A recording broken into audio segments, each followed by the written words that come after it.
Hello, my name is John Andrews. I am a conductor and was once upon a time a music historian. My humble offering to you in these lockdown months is the entire history of opera, compressed into 6 parts, tracing the origin of the art form from the late 16th century when it was born in Italy through to the middle of the 20th century. It's a story as involving and as convoluted as anything you'll see on the theatrical stage. So come with me, I hope you'll enjoy.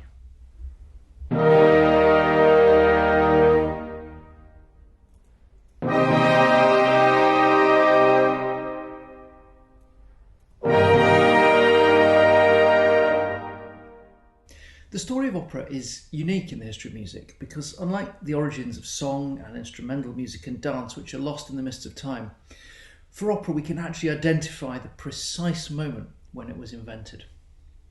It was born in Florence in the 1590s, and it was the child of 2 very different parents.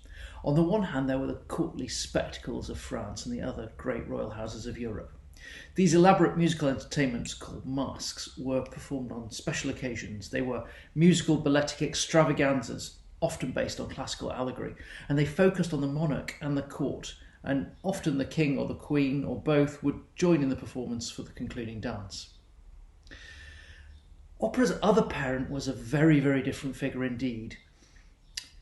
A group of Italian literary scholars in Florence were determined to revive what they believed was the unmatched emotional power of ancient Greek drama. Between these 2 parents, and because of this dual heritage, opera's always felt conflicted loyalties. On the one hand, this idea of fantastic spectacle, of lavish sets and costumes, virtuosic singing, superlative orchestral playing and dancing. But on the other side, this very different idea of the perfect and sincere recreation of classical drama. These 2 aspects of opera's personality are to some extent in tension and in rivalry for the whole 4 centuries of its history. But our story begins in the last decade of the 16th century in Italy. Now, before we meet these scholars, we need to take a moment to picture the cultural world that they were growing up in. We now call this period of music the early Baroque, and the term was originally a rather dismissive, even pejorative description of the flamboyant and very expressive architectural style that would reach its apex at the court of Louis XIV. Musically, it was an era characterised by fantastic experimentation, and that would only really settle down in the latter half of the 17th century. The 16th century had seen church polyphony reach astonishing heights of artistry, and those same techniques of florid counterpoint energised the madrigals of Italy and England. In the period of opera's inception, though, this inheritance had begun to separate into 2 recognisably different stylistic approaches. What was becoming known as the prima pratica, the first style, referred to the continuation of that grandiose polyphonic tradition inherited from the previous century. In this style, all of the vocal parts were roughly speaking equal, and they weaved around each other to a marvellous overall effect, but with no single voice predominating. In the church, we know this from the glorious counterpoint of Palestrina, Bird, Tallis, De Rore, Lassus, Victoria, many, many others. And in the secular sphere, the great madrigals in England, Gibbons, and in Italy, the young Monteverdi.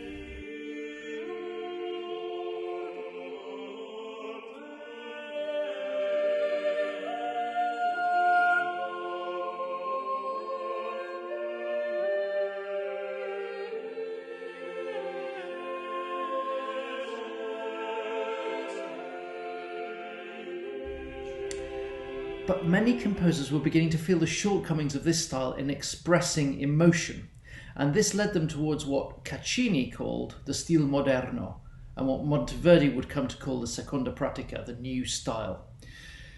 By jettisoning much of the complexity of the multiple parts and introducing a bass line that was separate from the voices, these composers could make a single melodic line or a duetting pair predominate, supported by harmonies that absolutely match the text and melody, infusing individual words with emotional colour and sentiment, which is impossible in a complicated multi-voice texture.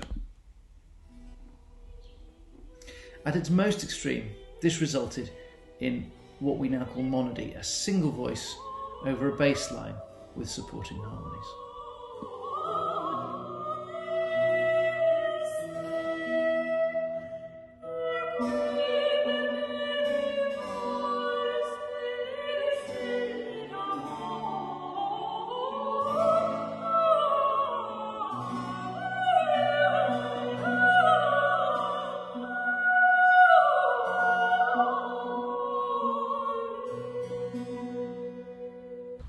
So this new style of monody, of solo singing, was of enormous interest to a group of scholars who gathered in Florence in the house, and often the garden, of the poet Girolamo Mai.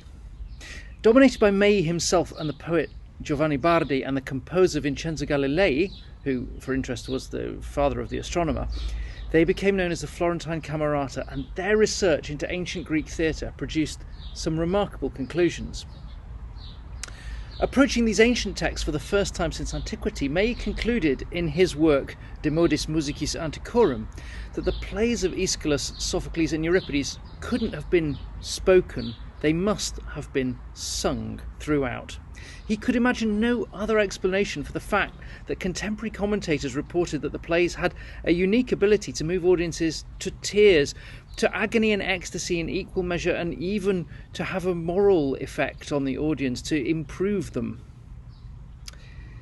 Moreover, they concluded that ancient music must have derived this phenomenal power from monody, from single lines of sung text, where every single word could be given clear emotional meaning by its pitch, its duration, and by its supporting harmonies.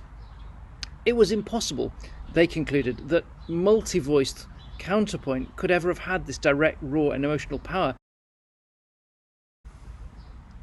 Now, we now think that they were wrong about this, but in a way that doesn't matter, because they had a cause and tentative steps had already begun to make it a musical reality. In 1585 in Vicenza, Andrea Gabrieli set the choruses, although admittedly not the dialogue, for a performance of Oedipus Rex, and he set them in a very simple homophonic style, so where all the words line up and you can hear the text very clearly. Then in 1589, Bardi and Cavalieri set a series of allegorical scenes in continuous sung recitative style for grandiose Medici wedding celebrations in Florence. So the stage was then now set for them to make real their ideas with a great artistic experiment. The Camerata finally put their ideas into practice in 1597 when the poet Rinuccini and composer Jacopo Peri produced their Dramma per Musica, Daphne. Rinuccini followed this up in 1602 with Euridice, a retelling of the myth of Orpheus and Eurydice, and the idea of a musician whose legendary musical powers were such that they could command not merely humans and animals but the gods themselves was a perfect subject for an expression of their philosophical ideas. The libretto was set to music by both Peri and Giulio Caccini, and whilst both of them alternated speech like recitative with simple song structures, Peri in particular gave real depth and emphasis to this idea of the power of recitative, of recited speech, to convey dramatic depth and integrity.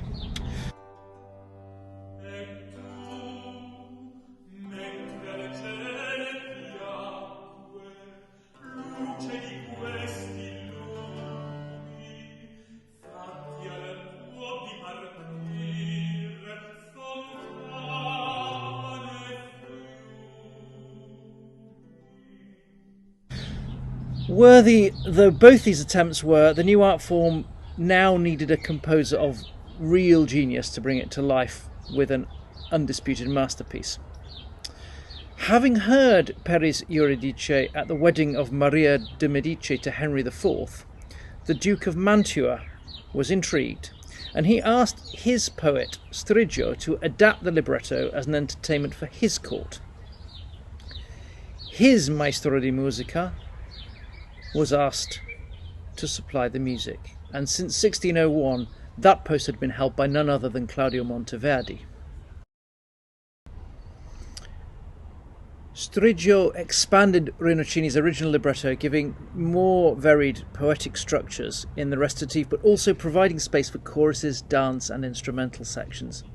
Now immediately we can see the tension between opera's two parents, between the idea of pure recitative drama on the one hand and spectacle and dance on the other. Some background noises of our own. But in Monteverdi's hands, actually this didn't feel like a compromise. This deepened the characterization, this added a level of real colour to the drama. And their Orfeo in 1607 became an overnight success.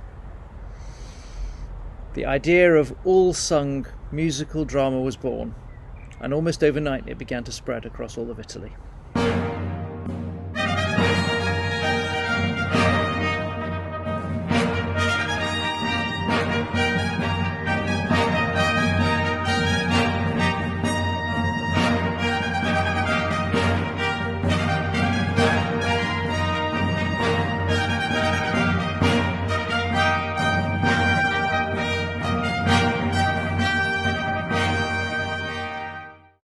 The perennial rivalry between the Italian city-states almost guaranteed opera's diffusion throughout the peninsula over the next 30 years. Almost immediately, every prince and prelate wanted to sponsor performances. Rome quickly became the centre of operatic activity, with rival popes helping things along. The range of plots quickly expanded beyond classical myths to include sacred themes, medieval poems, legends. So we can see that almost immediately the noble ideas of a pure drama expressed through recitative began to suffer. The constant search for novelty meant that arias quickly became distinct from the dialogue around them, showier, more obviously like songs, whilst plots became more convoluted with ever more extravagant incident. Meanwhile in Venice, the first public theatre, San Cassiano, opened in 1637. Formed by a company of just 6 singers and 12 instrumentalists, it had to operate under the much fiercer dictates of the open market. And without a royal patron to sponsor it, it had to appeal to popular taste on a very, very limited budget.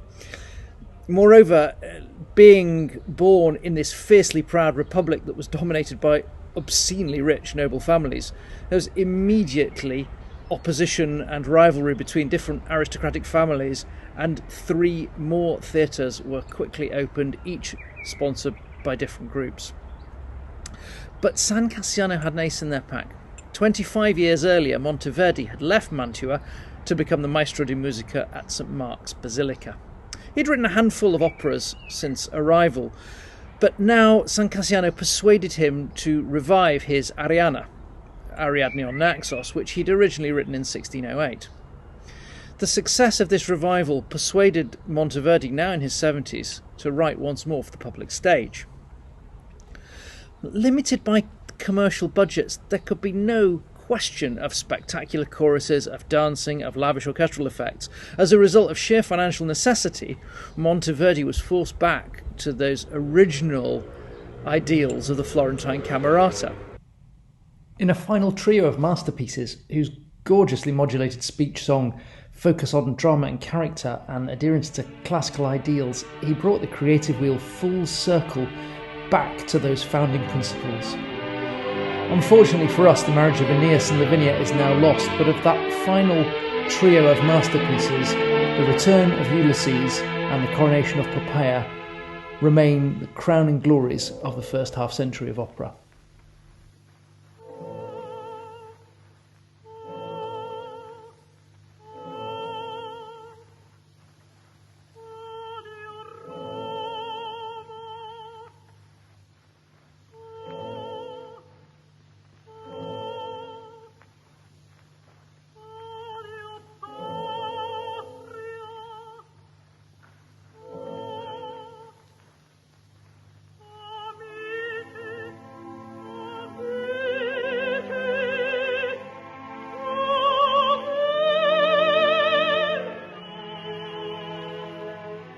So as opera was exploding across Italy, a very different approach to music drama developed in Northern Europe, as it came into contact with native traditions. In France, there was already this flourishing genre of court masques, and so when Giovanni Battista Lulli arrived in France, he realised that his Italian training and this Italian tradition that he'd grown up with would need a substantial amount of adaptation to appeal to French tastes. He quickly changed his name and Gallicised it to Jean-Baptiste Lully, but more importantly, he Gallicised his musical style. He adopted this grandeur, this spectacle, and this central role of dance into the idea of music drama and created tragédie lyrique. He adapted the idea of recitative to the French language, creating something slower, more melodic, more dignified, more stately, more suited to the elevated mythological stories that glorified the monarch and the monarchical idea. He also had at his back this incredibly well-resourced court, and so 5-part string textures and a liberal use of wind instruments give a much more elaborate and well-managed sound.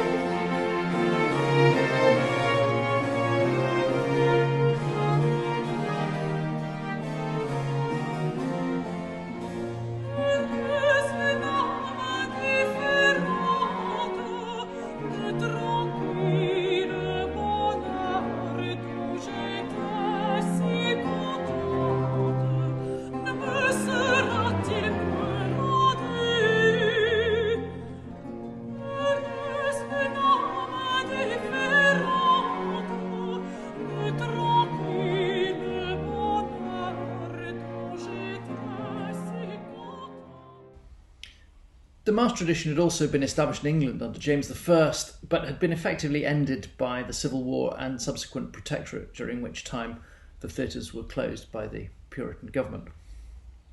This actually allowed for a decade of really quite interesting experimentation in aristocratic houses behind closed doors, whereas various composers attempted to adapt this idea of all-sung drama to English musical styles and English musical tastes.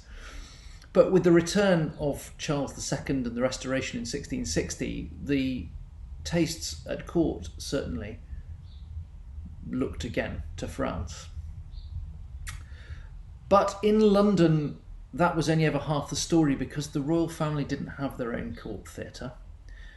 And so opera developed in its very own way, and a very idiosyncratic way, on the commercial stages of the West End. Theatre-going Londoners had very little time for the idea of all-sung drama. They found the idea of recitative to be irrational and pretentious. Dialogue should be dialogue, song should be song. And in this period, the great operas remain in their own tradition, where the dialogue is spoken, the musical interpolations are in some way justified by the plot as music. They're either mythological or magical, something otherworldly to justify the transition from dialogue to music. And with Henry Purcell writing in the 1690s, and with texts by Dryden and adapted from Shakespeare, we have some wonderful examples of this very individual genre of English opera.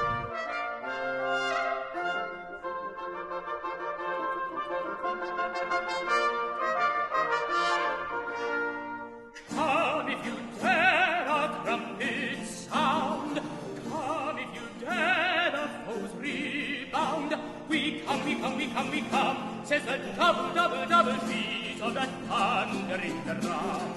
Come if you dare, the glorious sound. Come if you dare, the foes rebound. We come, says the double beat of the drum. Unfortunately, that tradition was not to survive the subsequent onslaught of the Italians as their new art form spread through Germany towards the Channel, and eventually taking London itself, with young aristocrats bringing tales of Italian opera back from their grand tours. Meanwhile, in Italy itself, Monteverdi's legacy was taken up in Venice by his pupil Pier Francesco Cavalli. In a series of largely mythological tales, Cavalli used a fluid, undulating arioso that began to separate much more clearly into recitative and aria, which was mirrored by the emergence of set poetical and musical structures in the poetic forms that underpin the arias. In Venice especially, the libretti and the plots increasingly became subordinated to the music as composers revelled in its capacity for the sensuous, the exotic and the erotic.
Meanwhile, in Naples, a very different tradition began to develop. Dominated by Alessandro Scarlatti, it was much more serious-minded. It drew a very clear distinction between recitative and aria, and it prized elegance, beauty, and vocal brilliance above the drama. This was the tradition that would shortly take all of Europe by storm, as Italian-trained musicians spread across the continent, taking positions in the great aristocratic and royal courts. Sartori to Hanover, Stradella to Rome and Venice, Pallavicino to Dresden, and most influentially Steffani to Munich and Hanover. Very soon, no royal court was complete without an Italian or at least Italian-trained composer.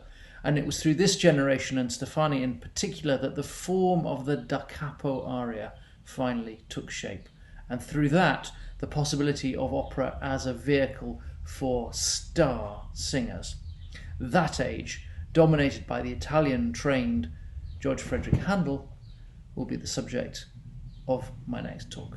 So I hope to see you then.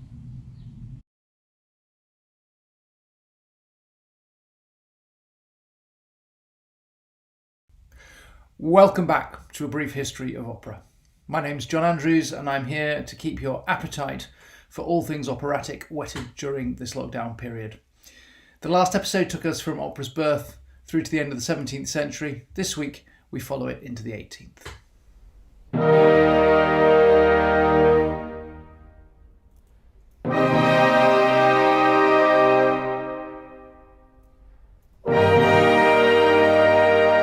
We've seen how opera's first century was dominated by its spread through Italy and this ongoing tension between its two parents. On the one hand, the courtly masques of France and England, full of spectacle, dance and choruses. And on the other hand, this noble-minded attempt by a circle of Florentine scholars to recreate the perfect drama of classical theatre. And as we left off, the new art form had conquered Italy and begun its gradual migration across Europe. In the first half of the 18th century then, this tree begins to branch in so many different directions that it becomes harder and harder to keep track of absolutely everything. But the paradox is that because of the success of opera's diffusion and the greater movement and communication across Europe for scholars, aristocrats and artists alike, a fairly common musical style very quickly begins to settle down, so we have a single lingua franca across the Italian and German-speaking countries. In trying to keep a broad overview then, it is possible to identify four main strands of opera's development throughout Europe across this period. Firstly, the spread of the Venetian and Neapolitan traditions, which go from the Italian peninsula through to Germany and across to England, ever more focused on singers and very much focused in this period on the da capo aria. Secondly, in France, the development of an entirely separate, highly conservative tradition. Thirdly, the application of Enlightenment ideas and ideals to opera's librettos by Pietro Metastasio. And finally, an entirely self-conscious reform of opera's musical and dramatic language by Christoph Willibald Gluck. In Italy, the traditions of the previous century continued to flourish. In Venice, the mantle of Monteverdi and Cavalli passed to Antonio Vivaldi, impresario of the Teatro San Angelo from 1714.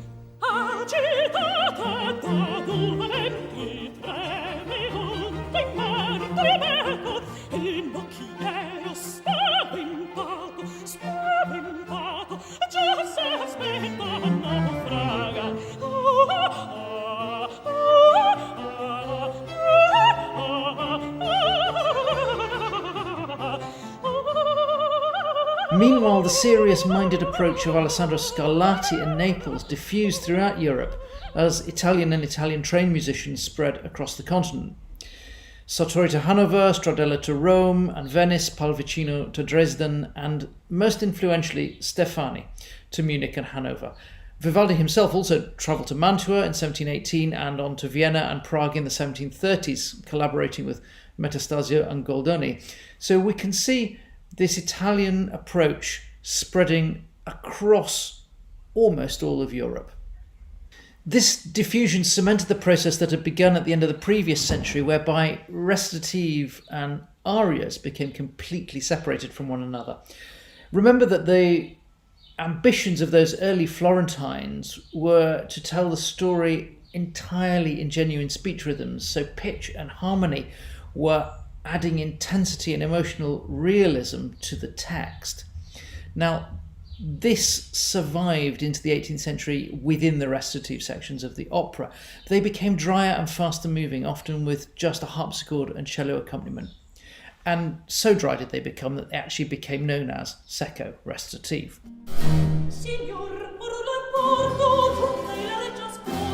Giunta la regia sposa, addio Griselda. But now, to complement that, were increasingly elaborate standalone arias, songs with clear poetic and musical structures of their own. They were generally entirely separate from the plot. They were musical and emotional reflections on the action rather than actually being part of it. And by far the most common structure was the da capo aria, and the da capo aria was in three sections. The opening section, which we call very unimaginatively the A section, would generally express one state of mind. I love him. I want revenge. Aren't the birds beautiful? I'm going to kill myself. Some version of that. And then the B section would qualify that emotion. But he's a traitor. But maybe I don't have the courage. Whatever. And then the singer would return, da capo, to the beginning and sing the A section again, but this time with their own improvised vocal ornamentation. The dramatic justification for this was that the ornaments would illustrate and amplify the psychological journey undertaken. But in practice, they were a massive opportunity for the singer to display their musical and technical vocal skills. And so unsurprisingly, this form grew in a symbiotic relationship with the singers themselves. The drama became all about the voice, and therefore this became an age of superstar singers, and it was the age of the great castrati, Tosi, Senesino, Farinelli and Guadagni, just to name some of the most famous and immensely well-paid stars of the stage. They were creators of some of the most iconic roles of the era, and of course it took a composer of real genius and no lack of self-confidence to meet all of their demands and still create gripping drama.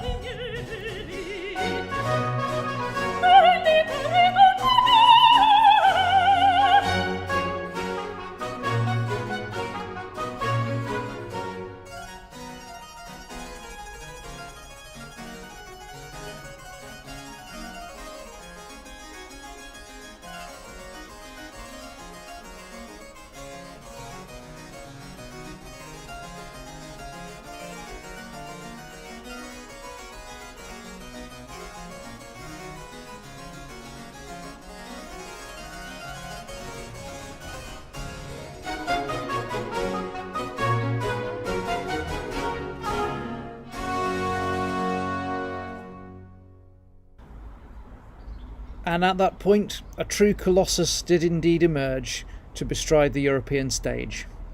In 1710, after initial studies in his native Halle and 4 years in Italy, George Frederick Handel went absent without leave from his post in Hanover to try his luck in the cutthroat competitive environment that was Georgian London. Without a royal court theatre, London's aristocracy were desperate to get a taste of the Italian operas that they'd heard on their grand tours, and with this appetite for opera in Italian with Italian singers and Italian-trained composers, Handel was rapidly able to establish a dominance that all but destroyed the careers of his English contemporaries, in particular John Eccles and Maurice Greene, but also resulted in some of the greatest masterpieces of the operatic canon.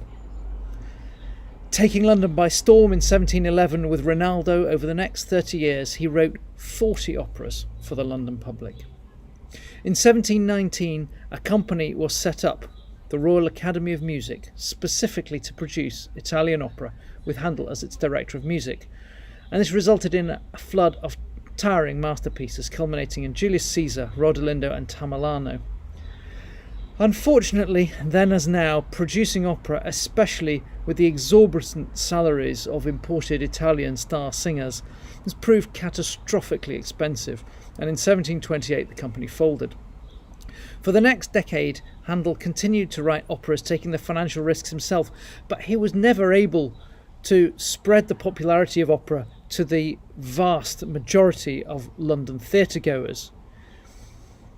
With memories of Purcell still fresh in people's minds, the idea of all-sung Italian opera remained ridiculously pretentious for most London audiences.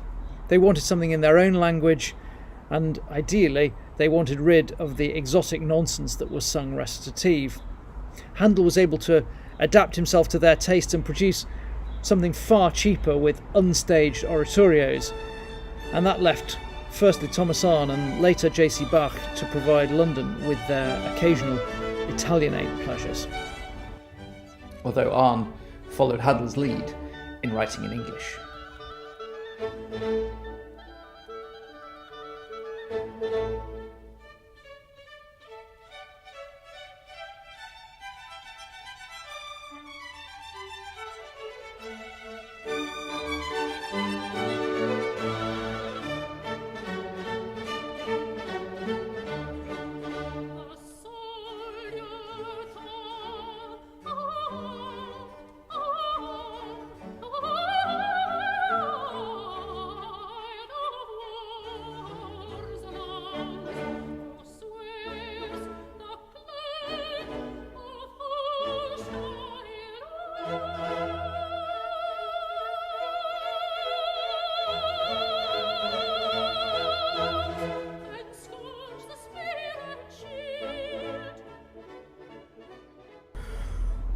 While Handel was dominating the London stage, an artistic revolution was taking place, centred around Vienna. Poets were becoming increasingly critical of over-elaborate and implausible plots, and at the same time were becoming deeply frustrated by the arbitrary demands of star singers, and they set out to simplify and clarify opera libretti along classical lines. The most influential of these poets was Pietro Metastasio. Born just before the turn of the century, he received a thorough classical education, translating the Iliad at just 12 years old. He was fortunate enough to be adopted by the wealthy jurist Graven, who died in 1718, leaving him independently wealthy and free to pursue a career as a poet.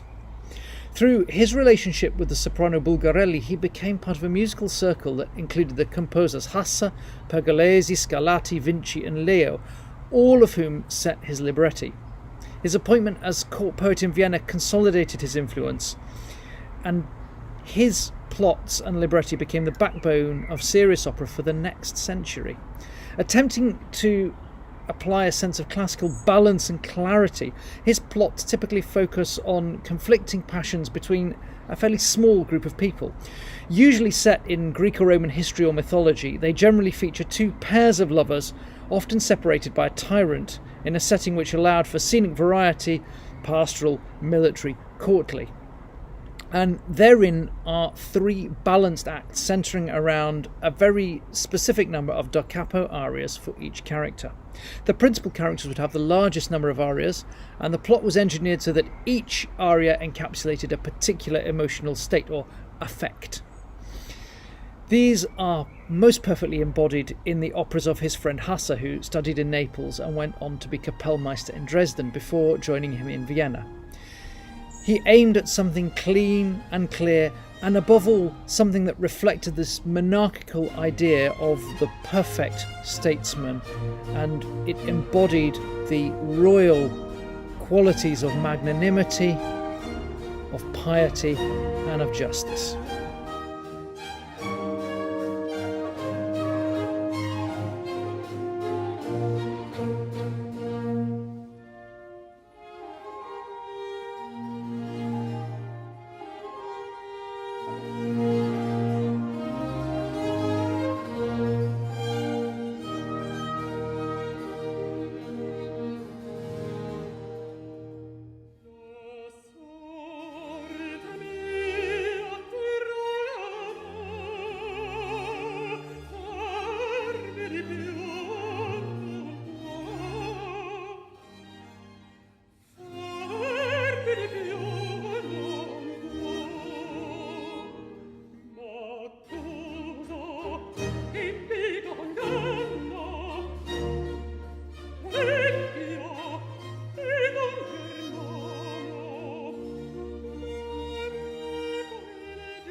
And while the courts of Northern Europe brimmed with serious-minded plots, literally opera serie, which represented a self-consciously aristocratic and royalist worldview, back in Italy, opera was coming into contact with a rather less reverential vernacular traditions. Italian operas and plays had often had intermezzi between acts, or as curtain raisers, short comic stories often featuring characters recognisable from the commedia dell'arte tradition.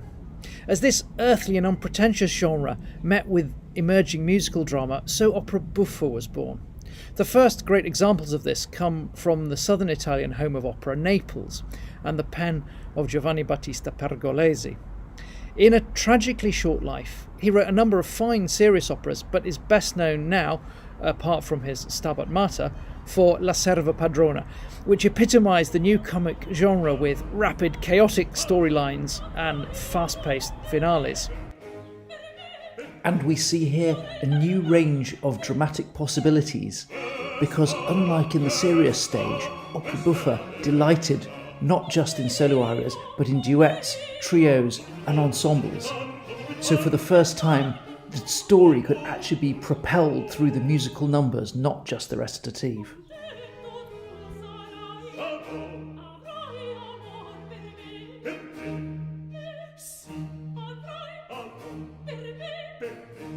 After his death at just 26 from tuberculosis, the Neapolitan tradition was continued by the composers Niccolo Piccini and Giovanni Paisiello, with a new standard set in libretti by Carlo Goldoni.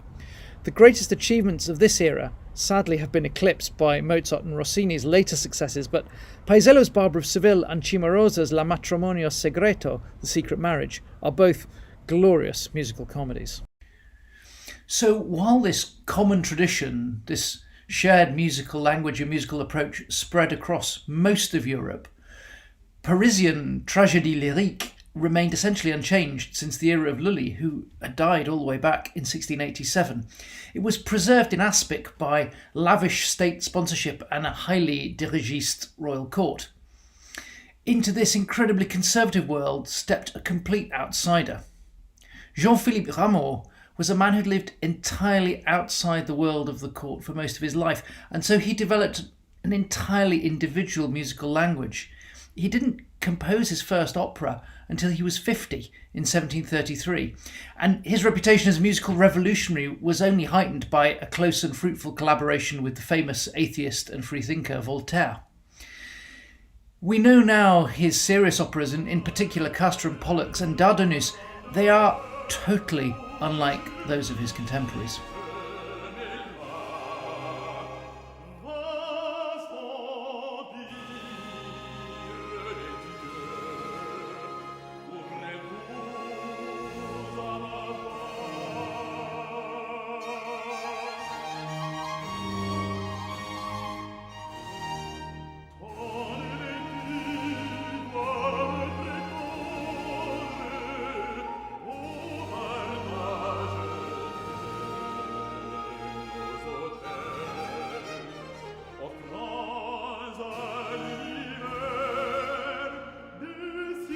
But even the erstwhile radical Rameau looked like an arch-conservative when, in 1752, a visiting Italian company presented Pergolesi's Se va Padrona.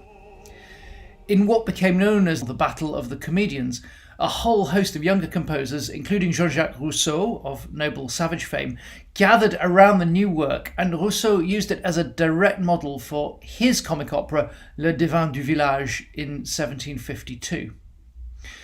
With hindsight, we can see the birth of opera comique in France, but we can also see that in the older tradition, in this grandiose approach to opera in Paris, the beginnings of what would become grand opera in the following century.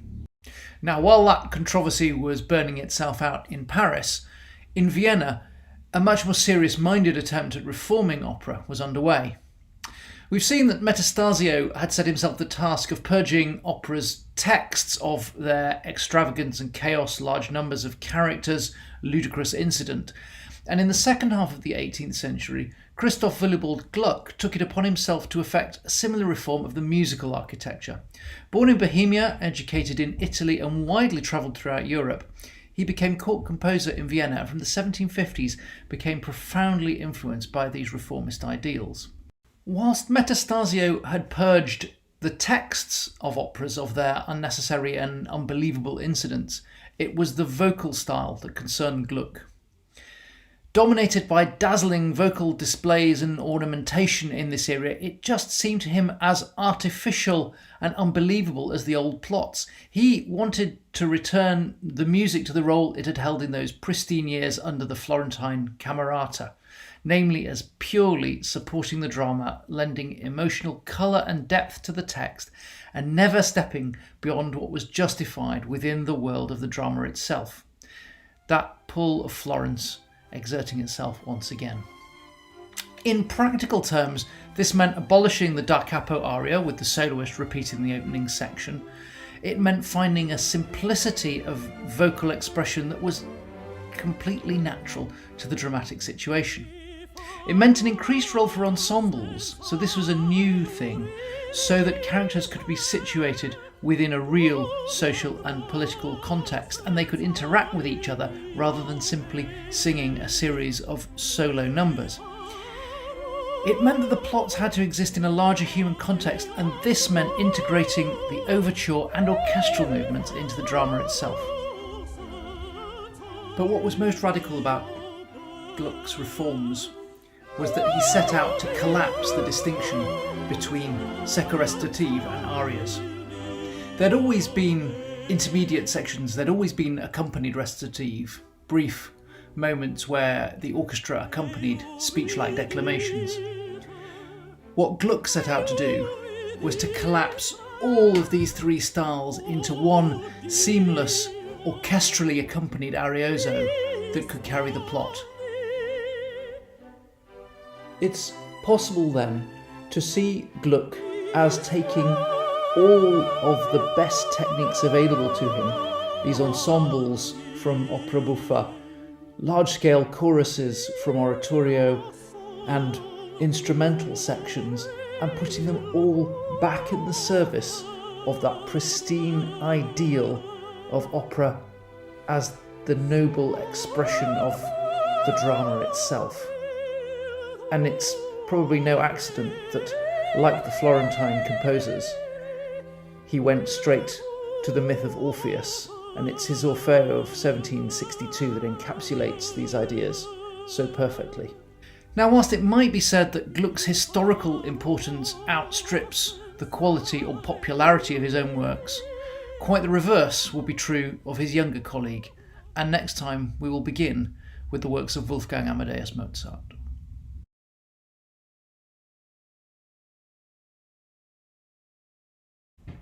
Welcome to episode 3 of A Brief History of Opera. My name is John Andrews. My lockdown beard is a little bit thicker, my broken fingers a little less painful, but the opening of the theatres remains as distant as ever. So instead, let me take you back 200 years to the generation following Gluck's reforms and opera's journey into the 19th century.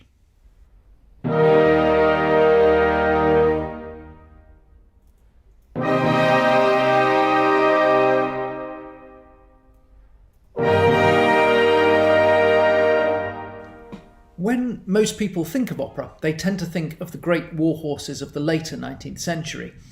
But while the second half of the century was dominated by the works of Wagner and Verdi, Gounod and Bizet, and the first of Puccini's mature masterpieces, all of which we'll discuss next time, the first half boasted a glorious flowering of creativity in the works of Rossini and Donizetti in Italy, Beethoven, Weber and Marschner in Germany, and Meyerbeer, Auber and Adam in France.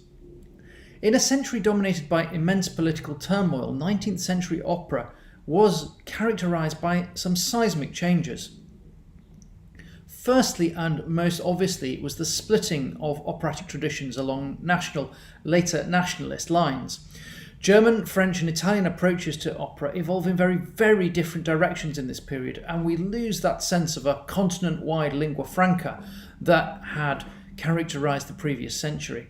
Secondly was the rise of Romanticism in literature and art, which spread into music, infusing plots with new levels of emotional turmoil, psychological darkness, and an increasing bloodthirstiness.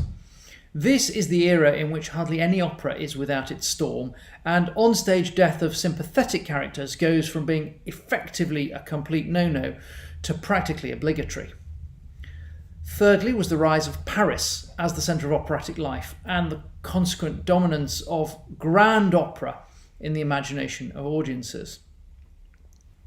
And finally, against all of these developments was the continuance of a highly conservative tradition in Italy, leading directly from Paisiello and Cimarosa to Rossini, Donizetti and the young Verdi.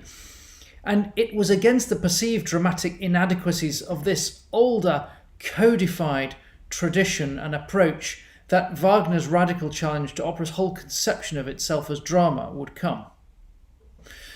But we're getting very much ahead of ourselves, because just as all of these movements were beginning to develop in embryo, the artistic developments of the previous century were just coming together in a sublime synthesis in the person of a young composer in the service of the Archbishop of Salzburg.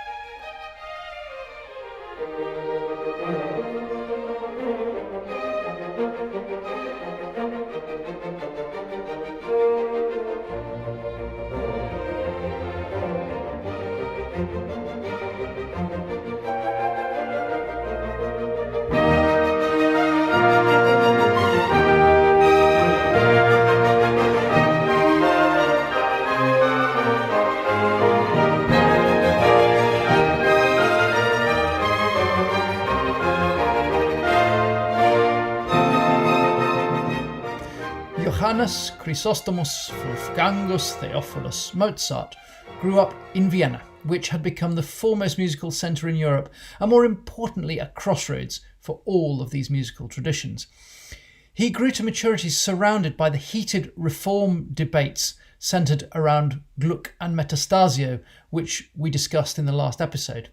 In the 1760s he also encountered the works of Jomelli in Stuttgart and Traetta in Parma, both of whom took their lead from Paris rather than Italy.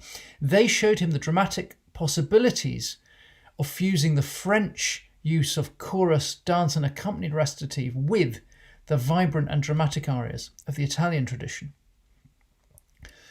At the same time, the court orchestra at Mannheim was reaching hitherto unimagined levels of virtuosity, which made it possible for it to become a real actor in the musical drama in its own right. When the Mannheim court transferred to Munich, this great orchestra, arguably the greatest in Europe, was at Mozart's disposal for his first major operatic commission, Idomeneo, in 1780. The libretto was old-fashioned, a shortened Italian version of a French original, but the musical leap forward is astonishing. Rather than abandon keyboard-accompanied recitative as Gluck had done, Mozart keeps it in his artistic armoury, moving between dry recitative, orchestrally accompanied recitative, solo arias, duets, ensembles, choruses and dance as the story requires. It's this broadening of resources which really transforms opera from the solo aria-dominated approach of the previous generation into something much more flexible and responsive.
Of course, there were still plenty of solo arias and star singers to sing them, and the arias were still composed, as was traditional, in collaboration with the soloists themselves.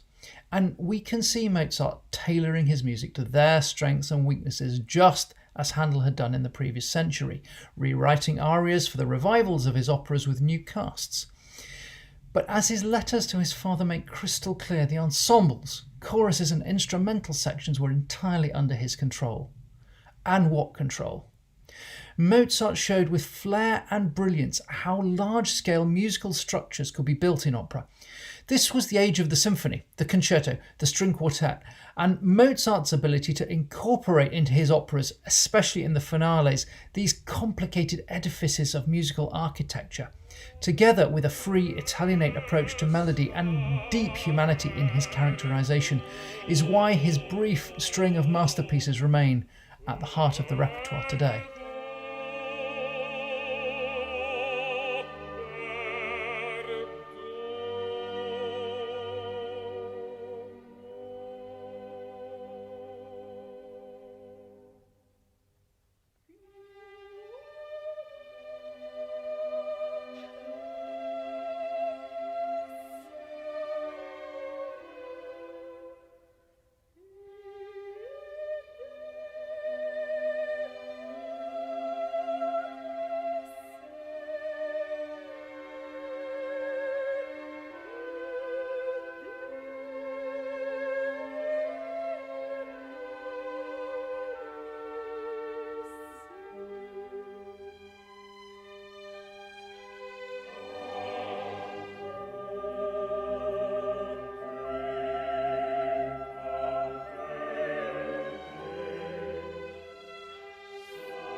But while The Marriage of Figaro, Don Giovanni and Così fan tutte are astonishing masterpieces, Mozart's immediate influence on his contemporaries was probably felt more through the two Singspiels he wrote. The first, The Abduction from the Seraglio, was commissioned by Joseph II in 1782. The second, The Magic Flute, written for a suburban playhouse at the end of Mozart's short life in 1791. Singspiels were plays with songs, funny, unpretentious, generally featuring low-born characters in humorous situations. In these, spoken dialogue alternated with fairly short, self-contained musical numbers in a self-consciously demotic style. Like their English cousins, the German middle classes were pretty suspicious of sung recitative, and indeed, when Mozart's Italian operas were translated into German, normally the recitative was scrapped and replaced with spoken dialogue.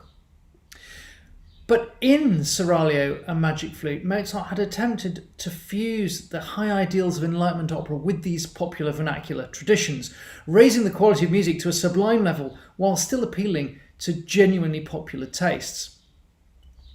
And this potential to blend serious subject matter with a global musical appeal found a natural heir in Ludwig van Beethoven's only attempt at opera.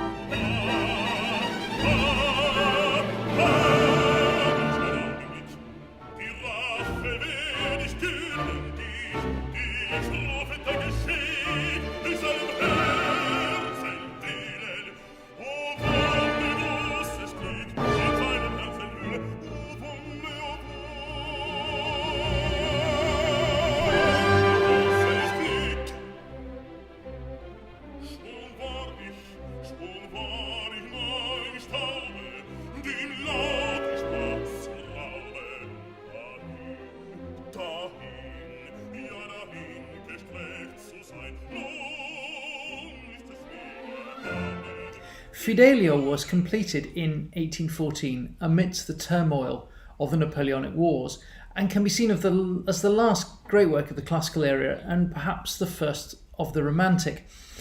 Based on a French revolutionary libretto, he fuses a highly political, gritty human drama with fairly traditional musical language in an opera which seems to turn almost into an oratorio at its climactic hymn to political freedom and the importance of married love, about which Beethoven famously knew rather little.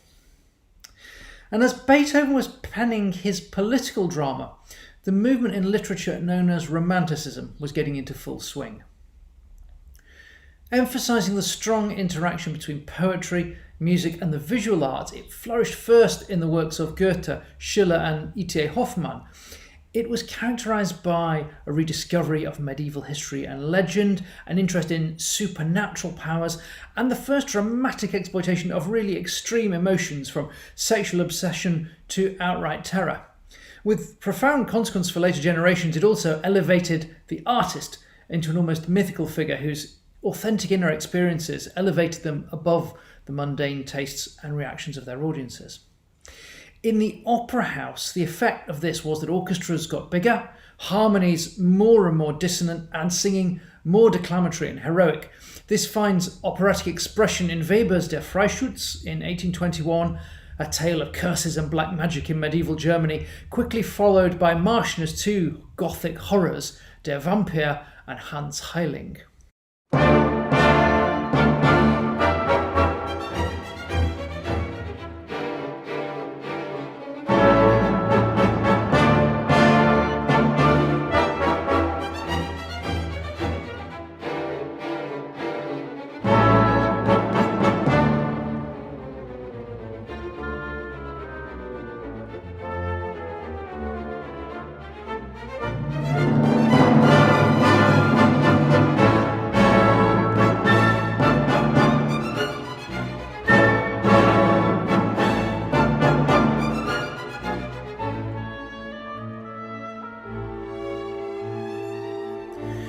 While these dark Gothic fictions used the Singspiel tradition inherited from Mozart to take opera into dark, disturbing places, at the same time a generation of comic composers also exploited it for the more light-hearted fun for which it had originally been intended. The German comic tradition flourished in a series of tuneful tales best remembered now through Lotzing's Tsar und Zimmermann, Flotto's Martha and Cornelius's Barber of Baghdad. All of these laying the grounds for the growth and proliferation of what in the next generation will become operetta. But before passing on, one delicious dead end deserves mention because it illustrates so well what happened through the mirror of what might have been.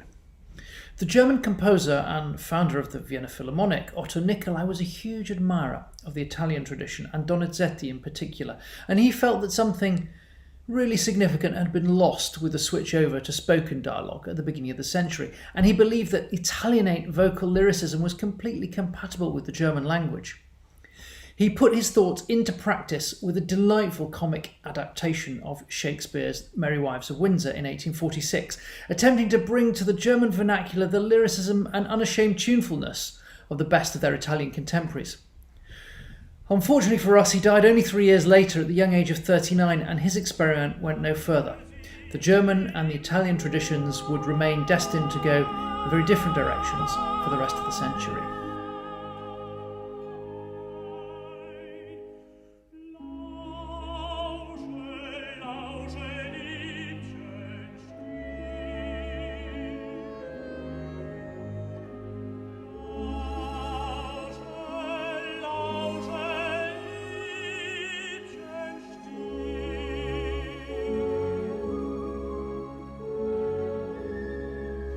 Meanwhile, in France, the combination of Lully's legacy, Gluck's reforms, and the restoration of the monarchy in 1815 secured a luxurious level of spending that made Paris the opera capital of Europe. Dominated initially by Spontini, Cherubini and Méhul, then by a generation of towering figures writing in two separately identifiable forms, on the one hand grand opera and on the other opera comique. Rarely heard on the stage these days, French grand opera was dominated by the libretti of Eugène Scribe and by the irrepressible presence of Giacomo Meyerbeer in a series of sprawling, grandiose masterpieces including Robert le Diable and Les Huguenots. Combining his Parisian career with a court post in Prussia, Meyerbeer brought together the richer harmonic and dramatic musical palette of his native German Romanticism and the lyricism of Italian singing with the spectacle and grandeur of Lully's successors. These 5-act behemoths were dominated by crowd scenes, elaborate ceremonials, dramatic and emotional confrontations, and standalone ballets amid a sense of scale and magnificence. Meyerbeer was followed in Paris by Auber and Halévy, but more importantly, the influence of grand opera was also diffused through Europe as composers from across the continent came to Paris to present their work. And so its aesthetic can be seen in Rossini's William Tell in 1829, Bellini's I Puritani in 1835, and as late as Verdi's Aida in 1871, not to mention the early works of Richard Wagner. Alongside this, opera comique developed from vernacular traditions and also from the Guerre des Buffons, the War of the Comedians that you'll remember from the previous century, when in 1752 Pergolesi's Serva Padrona had taken Paris by storm, outraging traditionalists. These operas generally use spoken dialogue, but unlike their German equivalents, were almost exclusively comic. Auber and later Adolphe Adam with Fra Diavolo were the first exponents of this form, but it would be taken up by another German immigrant, Jacques Offenbach, whose prolific career, more than any other, gave birth to this genre of light opera. But we've got ahead of ourselves again, because for the first half of the 19th century, Italian opera was so cemented in its own 18th century traditions that it remained to some extent isolated from the most extreme influences of Romanticism to the north. As the de facto national art form, it was inherently conservative, and although French ideas had arrived in the peninsula through composers such as Jomelli and Mayer, the new ideas coming from Germany found very little traction. Giacomo Rossini was a supreme melodist and dramatist. He inherited the traditions of both serious and comic opera from Paisiello and Cimarosa, but via Mayer also had a huge admiration for Mozart's elegance and dramatic expression. Working with a highly restricted harmonic palette, he continued to work within the tradition of superstar singing inherited from the 18th century, and like Donizetti after him, he wrote his roles with individual singers in mind and tailored the arias carefully to show them off to their very, very best. In the early 19th century, the old da capo aria form evolved into something fairly similar. In the aria cabaletta, rather than A-B-A, you have an A-B-B structure where a character will sing the aria, the A section, in one emotional state, and then usually a character will arrive with a new piece of information that propels the plot and propels the character into a new emotional state, and then you have a usually faster cabaletta at the end, and the cabaletta is sung twice, with the second time the singer improvising their own vocal ornaments. This obviously provided the great divas and divos of the 19th century with an opportunity to display to full effect their technical, musical and dramatic brilliance.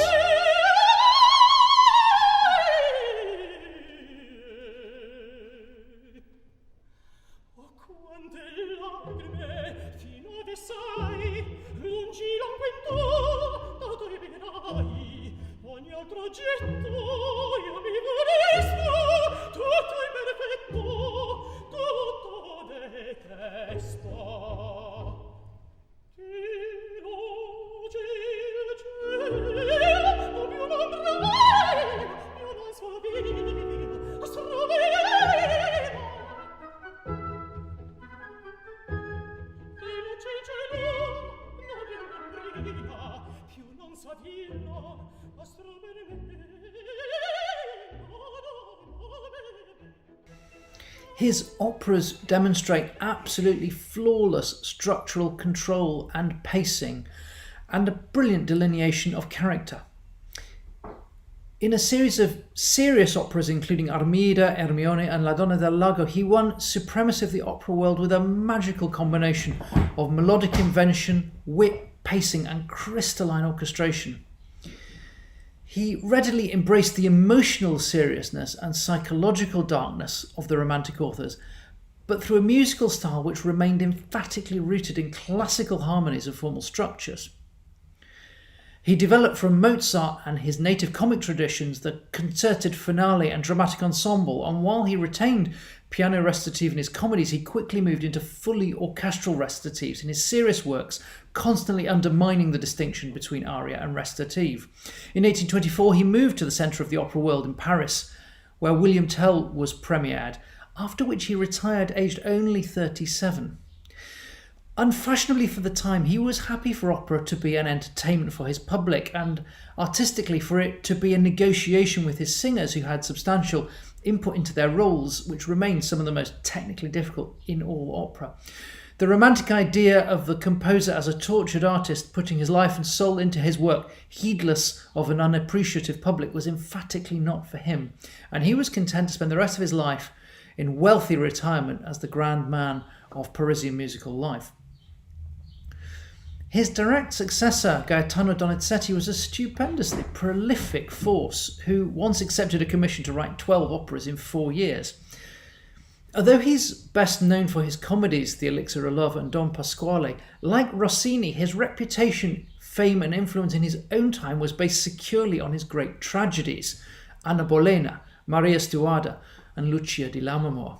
Donizetti absolutely embraced the Romantic era's love of extreme emotion and dark tragedy, but within a technically very conservative musical language. Indeed, Donizetti, better than many, illustrates the important lesson in the history of music, which is that progress is not always one of increasing complexity.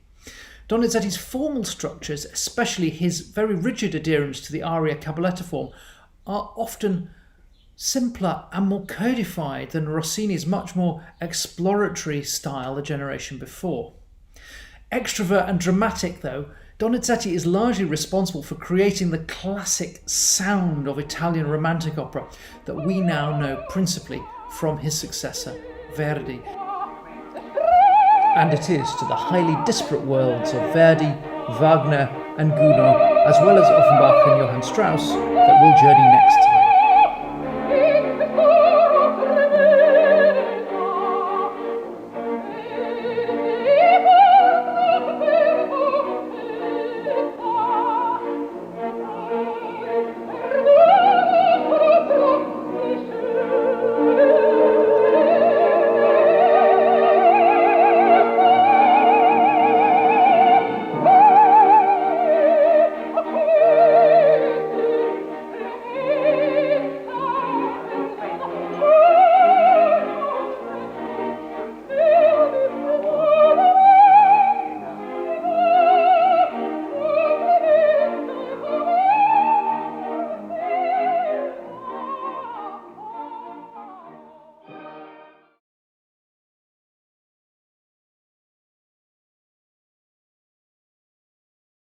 Welcome to part 4 of A Very Brief History of Opera. My name is John Andrews, and today we reach the latter part of the 19th century and the apex of high romantic opera.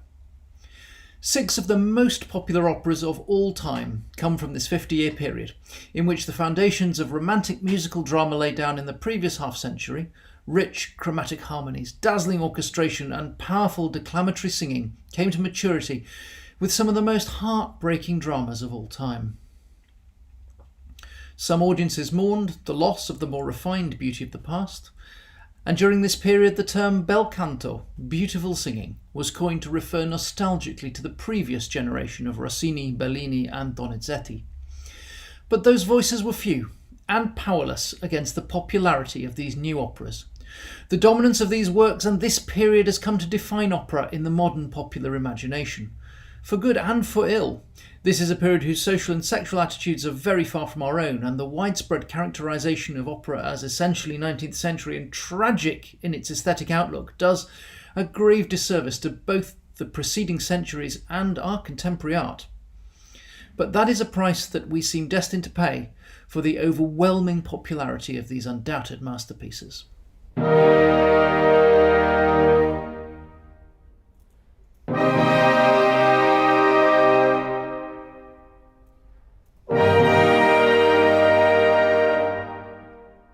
But before we discuss these titans who dominated the late 19th century stage, we need to step back a couple of decades to a concert that would set in motion a chain of events that would, over the course of the next 100 years, completely revolutionise our attitude to music, in opera and concert, for good. In 1829, at the Berlin Singakademie, the 20-year-old prodigy Felix Mendelssohn presented a performance, in fact 3 performances, of J.S. Bach's St. Matthew Passion. Now, this is frequently cited as heralding the rediscovery of Bach's music, but that's actually to miss what was truly life-changing about it. Because up to this point, and until the last years of the 19th century, when we talk about what operas were being composed and what operas were being seen by audiences, we can take it for granted that they were one and the same thing. Or to put it another way, 16th, 17th, 18th and early 19th century theatregoers only ever went to see music that was new, freshly written, usually with the composer not merely alive but physically present. Even where an opera had a success somewhere in Europe and then was repeated somewhere else several years later, you could expect it to have been revised, sometimes gently, sometimes radically, to bring it right up to date. With the exception of church liturgies and a few antiquarian societies then, such as the Academy of Ancient Music in London, which might perform works that were 20, even 30 years old, all public performances were of new music.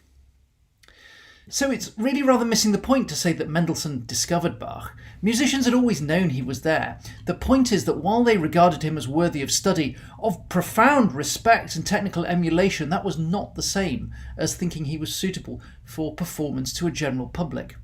This idea that you might continue performing the music of the past was Mendelssohn's profound impact on concert life, to the point where we have gone a full 180 degrees and new music is now the exception rather than the rule in our theatres and concert halls. Moreover, Mendelssohn had a profound view that the previous generation to his, and in particular Haydn, Mozart and Beethoven, represented a core of classics, a term borrowed from the revered works of the ancient Greeks and Romans. This is the moment when the idea of a fixed canon really begins to take hold, and its effects over the next 200 years were earth-shattering. This evolution of attitudes, the maintaining of older works in the performing repertoire, the hardening of an idea of what therefore constitutes classical music, and the consequent discrepancy between what was being written and what was being performed will be in the background of our story from now on. But first, to Paris.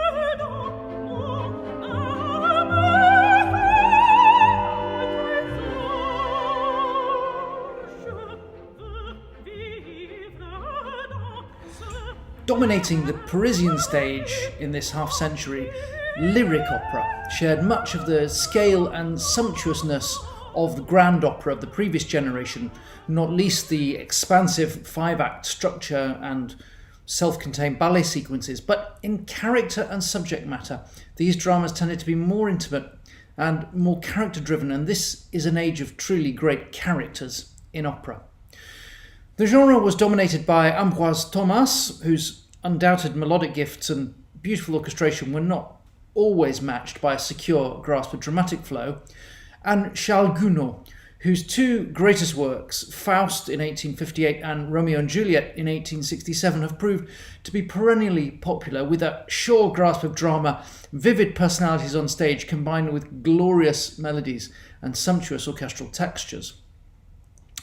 At the same time, swinging between acidic satire, heartfelt romanticism and outright farce, Jacques Offenbach offered a new and dazzlingly anarchic way of looking at the world. With his steely gaze fixed on society's foibles, both big and small, he took opera comique and fashioned from it a vehicle through which to express both serious and silly ideas, earning the admiration of both Arthur Sullivan in England and Johann Strauss in Vienna.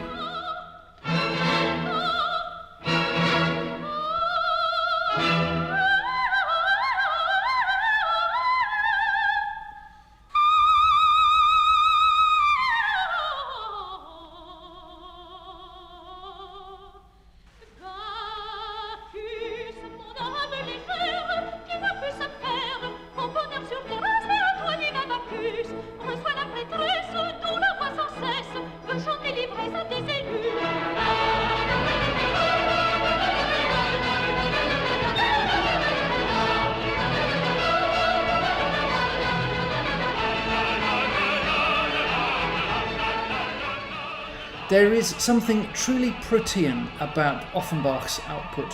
1 minute creating sumptuous operas that beautifully blend comedy with deep-seated romanticism, and at another turning out delightful one-act farces whose surface silliness often masks a pointed satirical barb or 4 or 5.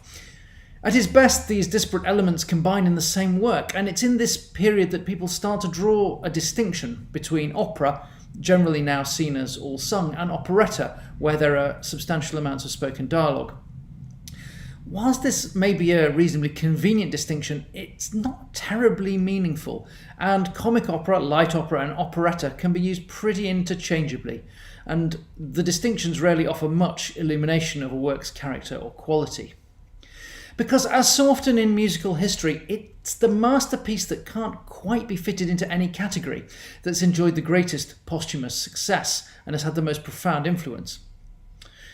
Written for Paris's Opera Comique with spoken dialogue, Bizet's Carmen exploded out of the confines of this genre, combining romantic exoticism, eroticism and psychological darkness together with an extraordinary rhythmic and melodic vitality.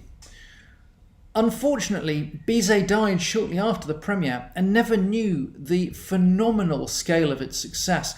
It would prove to be a profound influence on the Italian composers at the end of the century in particular, injecting their essentially conservative tradition with a shot of raw energy that firstly reinvigorated Verdi and then profoundly influenced the Verismo composers who followed him into the 20th century.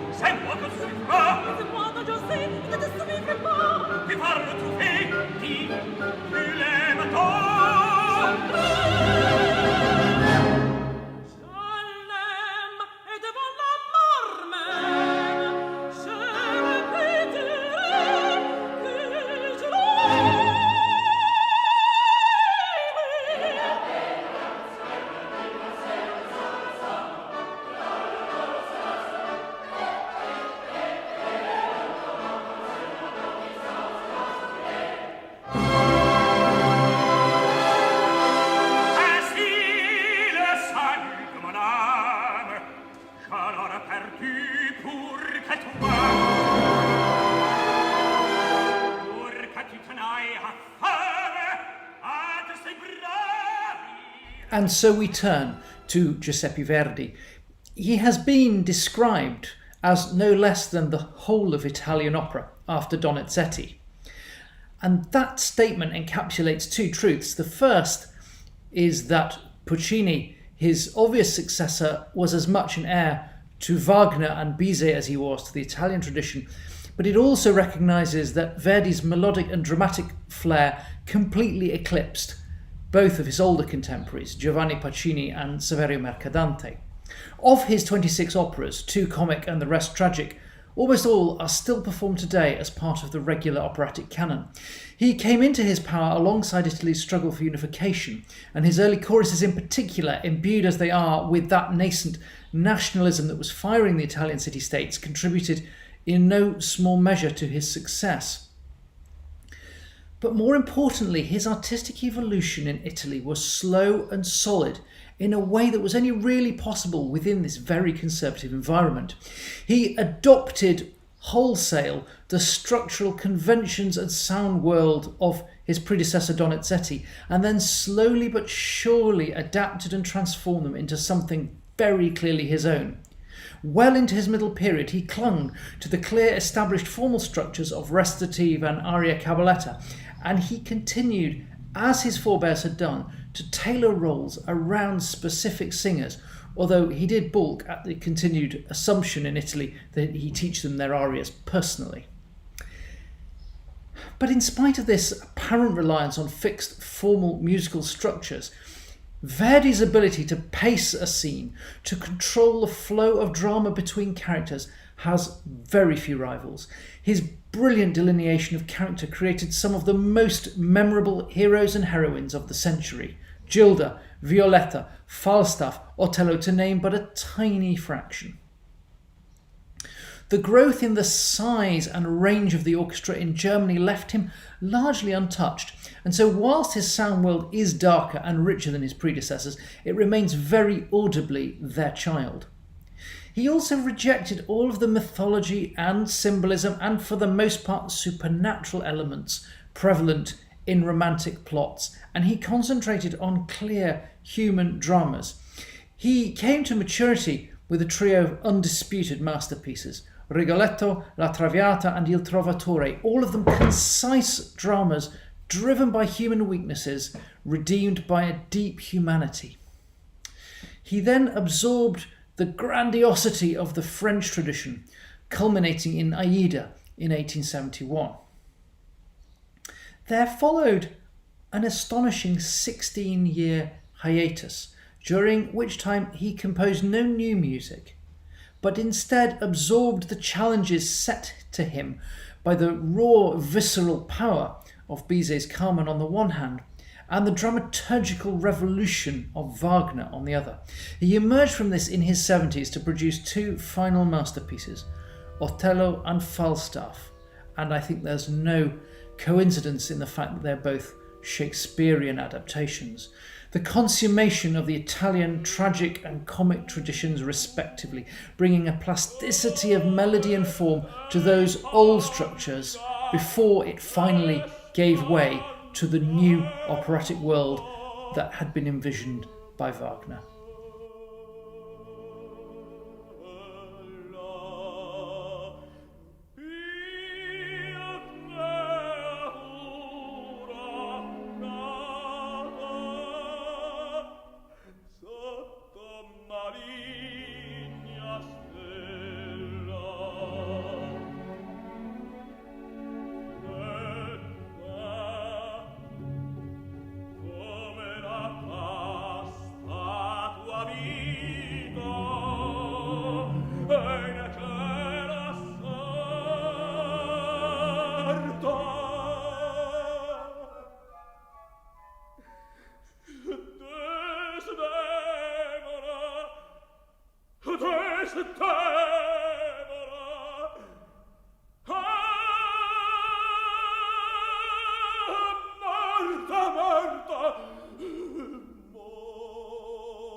And so, to that challenge.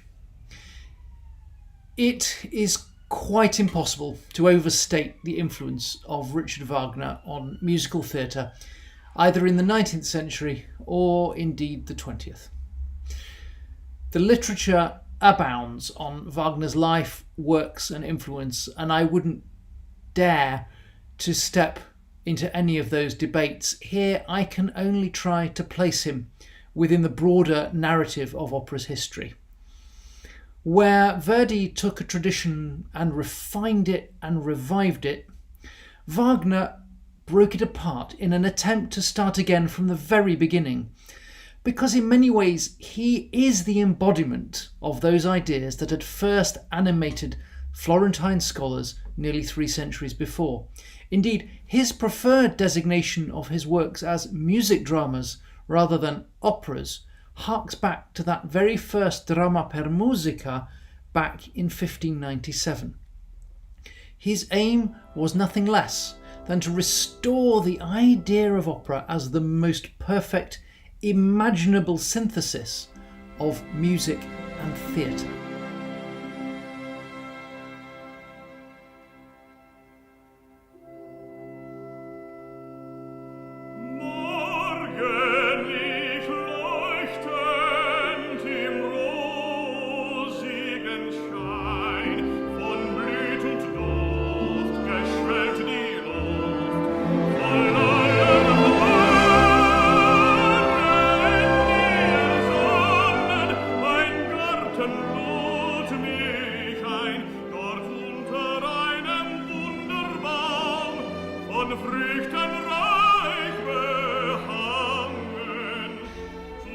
When we step into a theatre now, it is Wagner's theatre that we step into.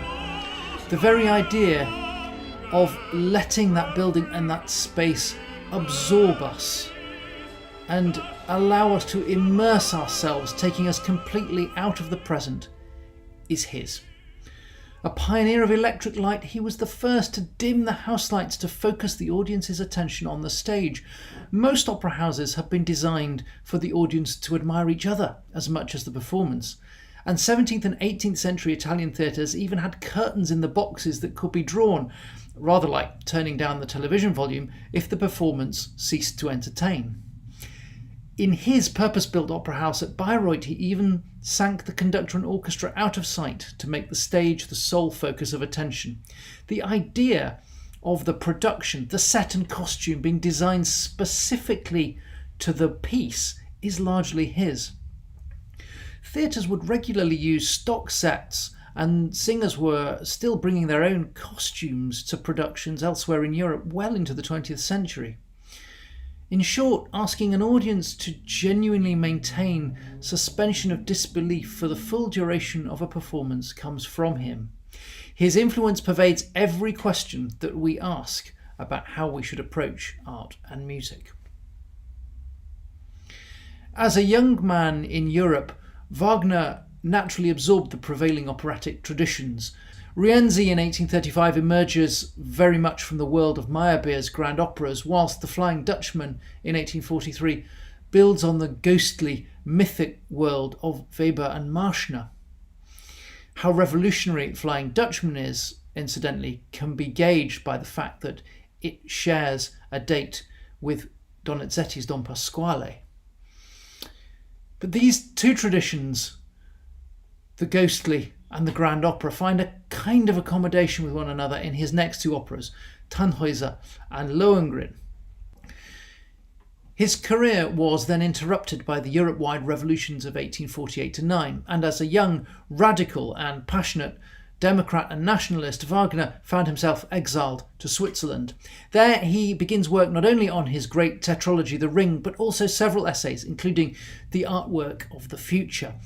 He becomes convinced that music must be the perfect servant of the drama, that opera must fuse together the visual, oral and dramatic arts into something whose power is much more than the sum of its parts. This was the rebirth of the ideals of the Florentine Camerata, but now Wagner had at his disposal modern theatrical technology, the dramatic and emotional resources of an immense symphony orchestra, and perhaps more important than anything else, the most daring and creative approach to harmony yet imagined. He had few, if any, rivals in terms of the rich expressivity of his harmonic palette, and he was able to use dissonance in a way nobody before him had even approached. He also rejected the artificial structures of the aria cabaletta still present in Italian opera, instead using leading motifs associated with individual characters and places to bring dramatic and musical coherence to his scores, so that his works could be driven entirely by the text, and the drama could be in the moment without any imposition by artificial musical structures. This approach was then heightened further in the years after 1848 by his discovery of Schopenhauer. This saw him discarding political radicalism for the transcendental idea of the renunciation of the will and even of physical reality itself. And between these, the challenge that he laid down, both in terms of the integrity of music and drama and the sheer chromatic glory of his harmonic writing and his peerless use of an enormous symphony orchestra, set the challenge for all other composers, both contemporary and to follow.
The sheer emotion and sensuality of Wagner's music has continued to divide audiences into the present day and was a profound challenge to the generation of composers coming after him. But the sheer success of Verdi and Wagner in the opera houses, combined with renewed German strength through unification in 1870 and a perceived dominance of German repertoire in the concert halls, was about to provoke a serious backlash from the rest of Europe and in particular to the East. At the forefront of this new nationalism would be that place where linguistic pride met musical inventiveness. And it was through opera that it first really made its mark. And the challenge of this new set of composers from areas not previously associated with operatic pride and success will be the subject of our next talk.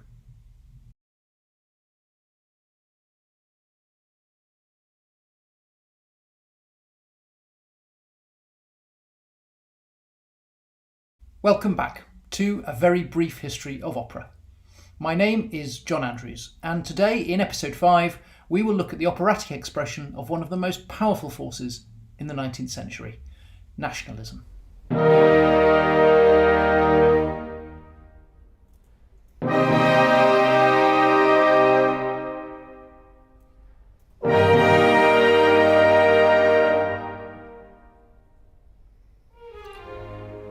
In the late 19th century, while Wagner and Verdi were dominating the operatic stage, the German symphonic tradition had come to exercise a near monopoly over concert halls. Beethoven, Schubert, Mendelssohn and Brahms had become towering influences. Composers from across Europe went to study in Germany as the symphonic style became accepted as the gold standard of serious musical expression.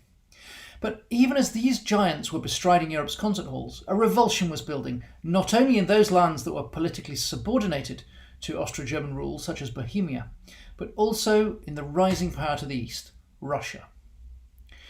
A generation of composers were reaching maturity who wanted to define themselves specifically against German domination. Many went out to the countryside, collecting folk music, transcribing it, adding rich harmonizations and publishing these collections for people to play in their homes. And it was only a matter of time before these new melodies, rhythms and colours made their way onto the stage.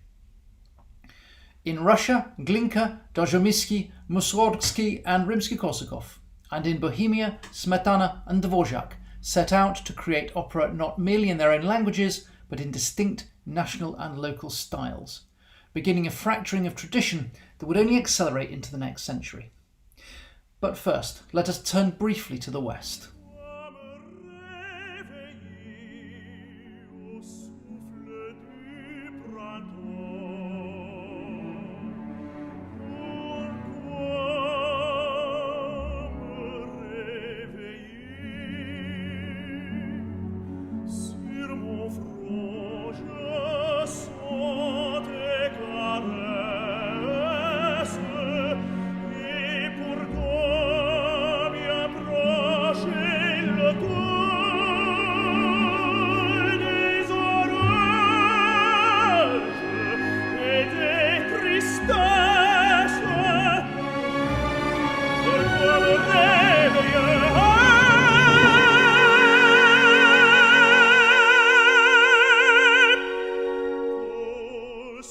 Because in Paris, an even older conservatism held sway, whose grip on cultural life would therefore fall all the more dramatically at the beginning of the next century. A couple of decades older than Puccini, the last of the great French romantics was Jules Massenet. After studies with Ambroise Thomas, he wrote 30 operas covering all possible available forms and styles, and although, like everyone in the latter 19th century, he couldn't completely escape the draw of Wagner, fundamentally conservative in approach, his main influence was Gounod. Remaining romantic in outlook, his grasp of drama was exceptional, and his emotional characterization deeply poignant. He's now remembered for two masterpieces, Manon in 1884, which proved his most popular success, especially in France, and Werther in 1892, on which his critical reputation stands. Jokes that England in this period was a land without music are a deeply unfair caricature. The great choral festivals in Leeds and Birmingham in particular attracted the greatest composers of the age, and London, as ever, imported operas from across Europe, but it is certainly true that enthusiasm for native talent was lukewarm, to say the least. In the early 19th century, only Michael Balfe secured an international reputation, although Macfarren and Wallace both achieved domestic popularity. In the latter years of the century, Arthur Sullivan dominated the London musical scene. But despite the huge success of his early dramatic oratorios and his incidental music for the theatre, the commercial popularity of his Savoy operas came at the price of what he saw as his more serious work. And yet, in these operas, the combination of his unforced lyricism, crystalline orchestration, and warm heart, often in glorious tension with Gilbert's dark cynicism, proved a magical and enduring combination.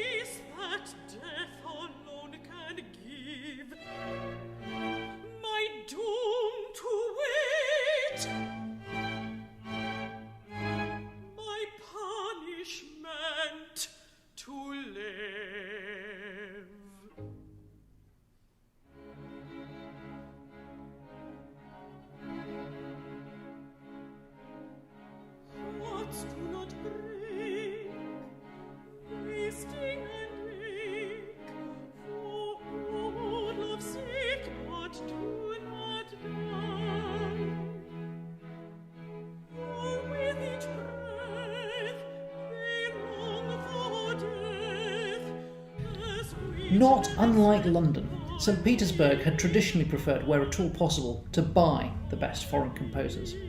At the time of his death, Mozart was being actively pursued to take up a post there, whilst Paisiello enjoyed 8 years serving Catherine the Great, for whose court he composed The Barber of Seville.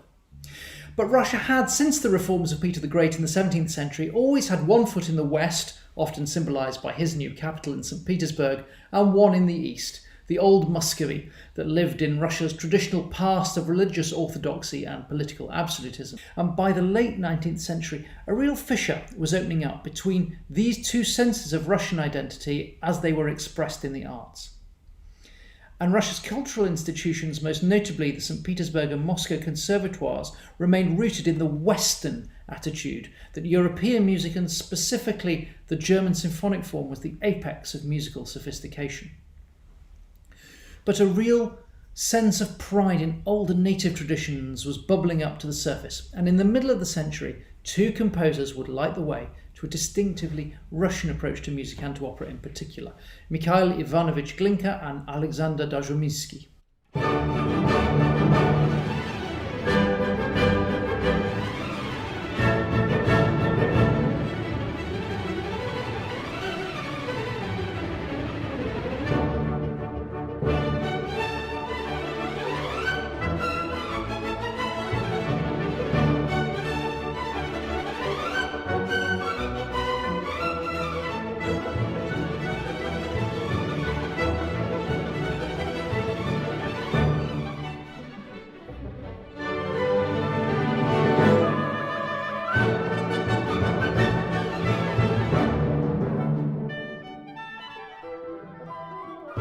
Glinka had returned from studies in Italy to write two hugely influential operas. A Life for the Tsar in 1836 was a patriotic epic, whilst Ruslan and Lyudmila was based on a story by Russia's greatest poet, Pushkin. Although Glinka's musical style owed much to that of his Italian contemporaries, Donizetti in particular, his influence on those who followed him was profound. Firstly, by writing in Russian, he demonstrated the wonderful suitability of that language with its rich, open vowels for operatic expression. Secondly, his use of genuine folk melodies showed how popular traditional musical forms could give a national colour to music. And finally, his choice of a patriotic storyline showed how opera could be part of the retelling of a national history. After his death in 1857, his name was given to 3 conservatoires and a composition prize. He was the hero of the generation of composers who came after him. Бедный конь в поле пал, я бегом добежал, вот и наш посад. Должен Минин узнать, что враги подошли, у ворот стоят. За стеной тишина, весь посад крепко спит, достучусь ли я?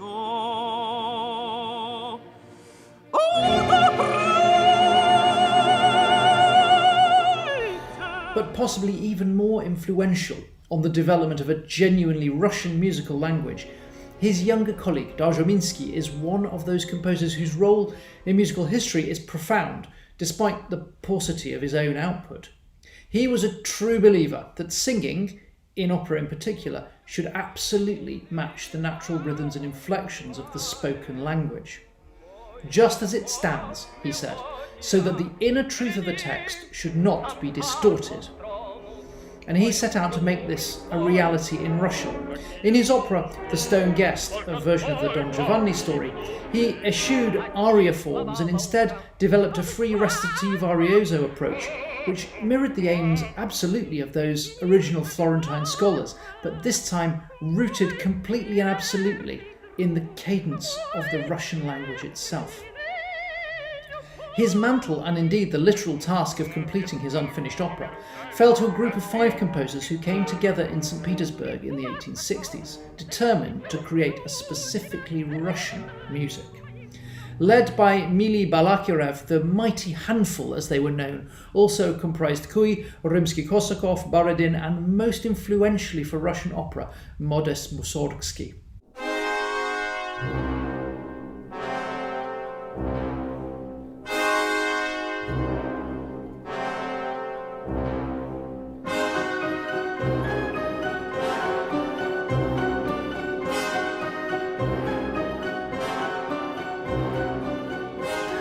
Like all of the Russian composers who shunned the conservatoires, he had to earn his money in other ways, and Mussorgsky initially joined the army. But in 1856 he met Alexander Borodin, and through him Darzymiński. Darzymiński's influence on Mussorgsky was huge, and the younger composer went on then to study with Balakirev, absorbing music from a wide and catholic range of European contemporaries: Schumann, Schubert, Glinka, Verdi, but deliberately eschewing the rigour of a conservatoire training and the conservatism that might bring. So his music, and his harmony in particular, is brilliantly experimental. His song cycles, Sunless and Songs of Dances of Death, with their use of harmony as colour rather than functional progression, were to be a profound influence on Debussy, and his piano suite, Pictures and Exhibition, has also proved fantastically popular. But it's his operas, Boris Godunov and Khovanshchina, that are his greatest achievement. Unfortunately, Mussorgsky's taste for strong drink, developed in his army days, turned into full-blooded alcoholism after the death of his mother, and Khovanshchina was left unfinished, along with many of his other works.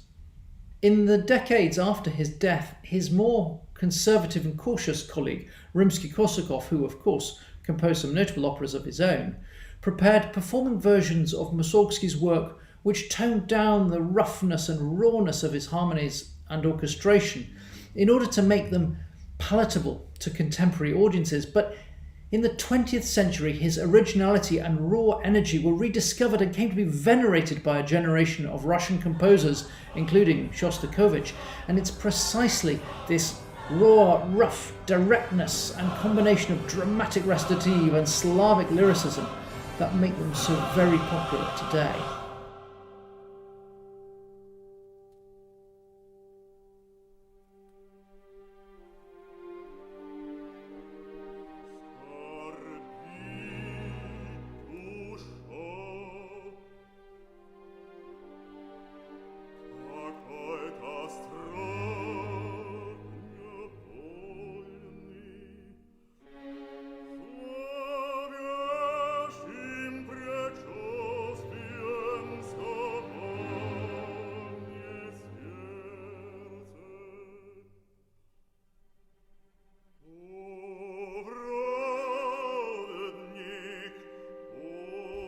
Meanwhile, elsewhere in Russia, regarded as too Germanic by nationalists and too gauchely Russian by the establishment, Pyotr Ilyich Tchaikovsky seemed destined to please nobody.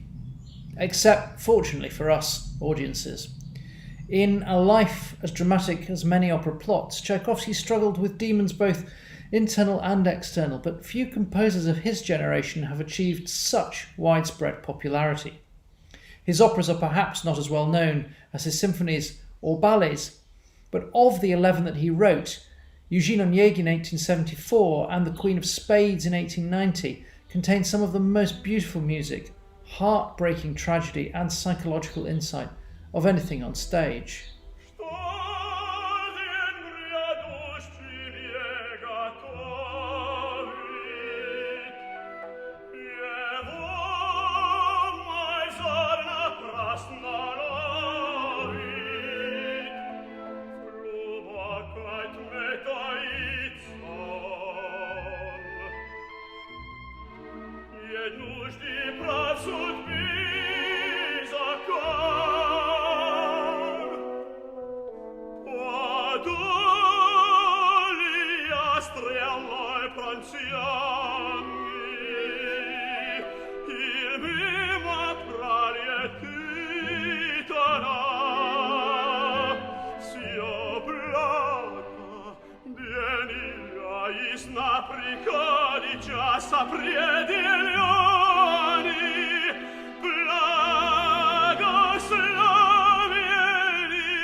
In contrast to Russia, which was becoming a world power, the revolt against German musical hegemony in Bohemia was born of political and cultural subjugation.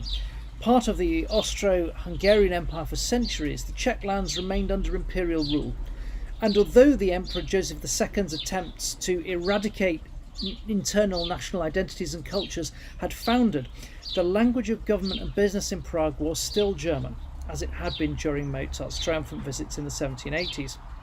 But Bohemia was a country with a rich folk heritage, both in poetry and music, and that heritage would feed the inspiration of two very contrasting composers, Bedřich Smetana and Antonín Dvořák. It may be no coincidence that the more self-consciously nationalist of the two, Smetana, actually grew up speaking German, and he had to teach himself Czech as an adult. His political radicalism was fired by the Prague Uprising in 1848 when he was in his early 20s. He spent the next decade in Sweden, but returned in the 1860s and set out to create a distinctively Czech sound world. His symphonic cycle, Ma Vlast, and his opera The Bartered Bride would leave a lasting legacy before political disagreements and rapidly failing health ended his career. By contrast, his younger colleague Antonín Dvořák was an adoring disciple of Johannes Brahms. And yet, despite this less self-conscious mission, his fascination with the grisly fairy tales of his native land and the folk music of rural Bohemia meant that his work seemed to embody the Czech countryside with a power and immediacy that springs instantly to life, and he was quickly feted across the drawing rooms and concert halls of Europe. Although known best now for his symphonies, Dvořák wrote 9 operas, all rooted in the folk traditions of Bohemia, all combining the Czech language with a musical style first rooted in that of Meyerbeer and Rossini that he'd played in the Prague Theatre Orchestra, later absorbing that of Wagner. His most famous opera, Rusalka, tells of a water nymph who trades her voice for the ability to follow her beloved onto land.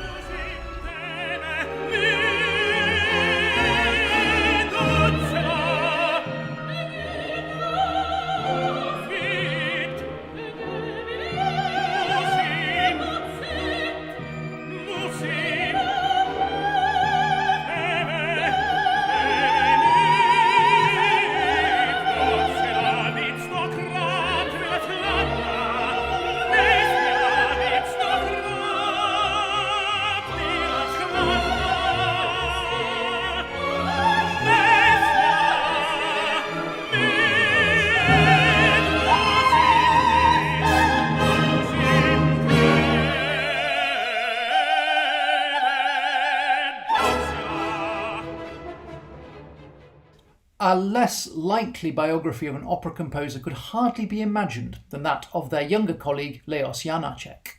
For the first 40 years of his life, he was mainly engaged in folklore research, and like many nationalistically inclined composers of the period, he was deeply interested in synthesizing the natural speech rhythms of his native language.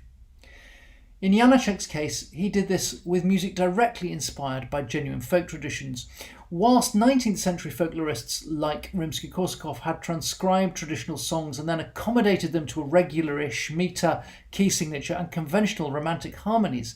Their 20th century successors, such as Janáček and, in Hungary, Béla Bartók, armed with recording equipment, were able to capture with total fidelity the rhythmic complexities and irregularities of traditional music and the authentic accompaniments of drones, drumming and complicated heterophony.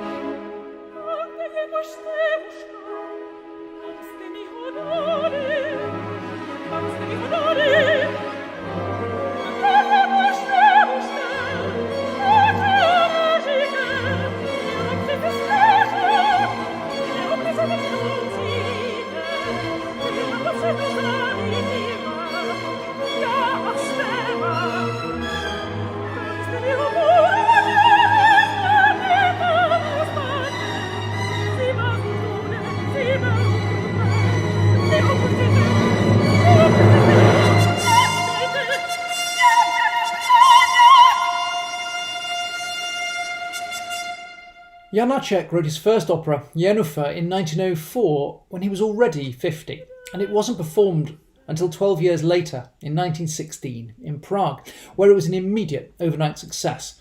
And in the last 10 years of his life, he produced 4 of the most enduring classics of the 20th century opera stage: Katia Kabonova, The Cunning Little Vixen, The Macropolis Case, and From the House of the Dead. In these, he obsessively synthesized natural speech rhythms with both romanticism and Czech folk traditions in a spare, near-minimalist style. He famously made his own manuscript paper and never wrote the stave until he knew he had something to put there, just in case he was tempted to write unnecessary notes. Using a modal language that reflected ancient tradition rather than modern key signatures, it's hard to think of another composer except perhaps Mozart who achieved such a consistency of success in so few works.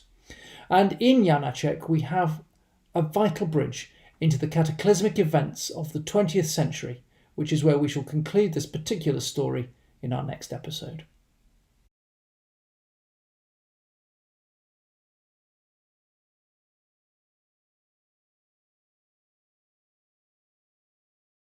Welcome to the final episode of A Very Brief History of Opera. As you can see, lockdown is beginning to ease, but the great halls and theatres, including the one behind me, seem set to remain silent for some time to come. My name is John Andrews, and today we will bring the story of opera to the point where history becomes current affairs, in the years after the Second World War. If you've enjoyed these talks, please do leave a comment or be in touch on social media. I would love to hear your thoughts. And in the meantime,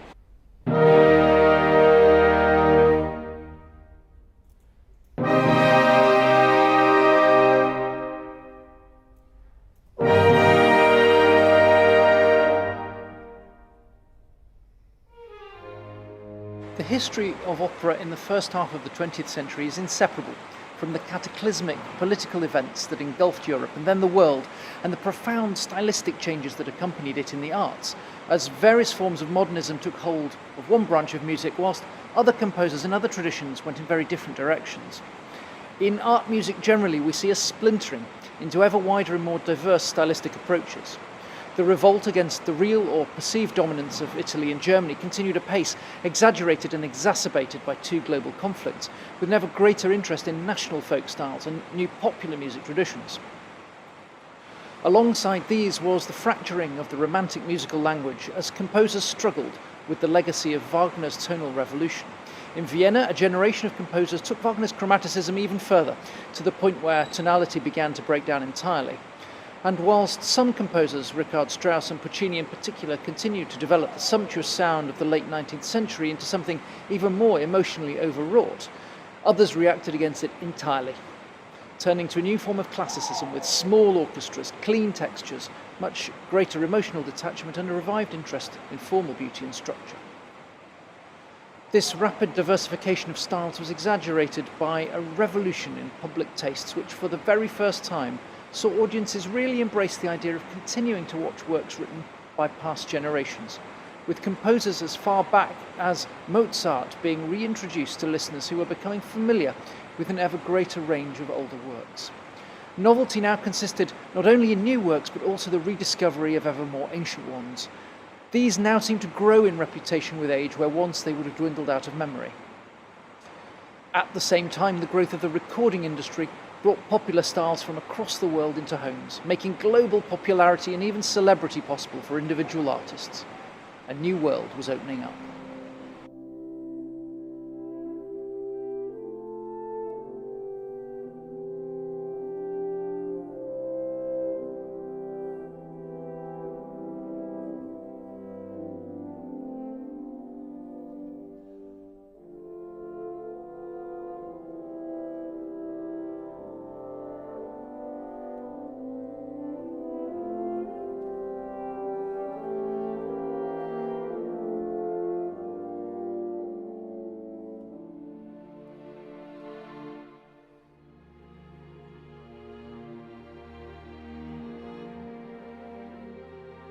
To this day, the German-speaking lands boast more opera performances than the rest of the world combined, and in the early years of the 20th century, German opera was completely dominated by the legacy, or rather legacies, of Richard Wagner. The sense that he had taken opera to a point beyond which no further development was possible weighed so heavily on the music director of the Vienna State Opera that despite conducting the world premieres of many of the century's finest works, Gustav Mahler never even attempted to write an opera himself.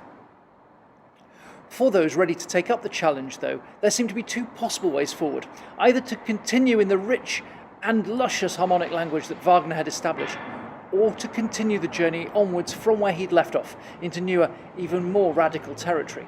It fell to Richard Strauss in the first years of the 20th century to lead with the first option. After a series of successful tone poems, his early operas, Salome and Elektra, earned him not only popular acclaim but the respect of Mahler and Ravel. These works took music from Wagner's Romanticism into new expressionist style, showing characters at the very extremes of their emotions and mental balance, reflected in music that was intense, dissonant, and anguished.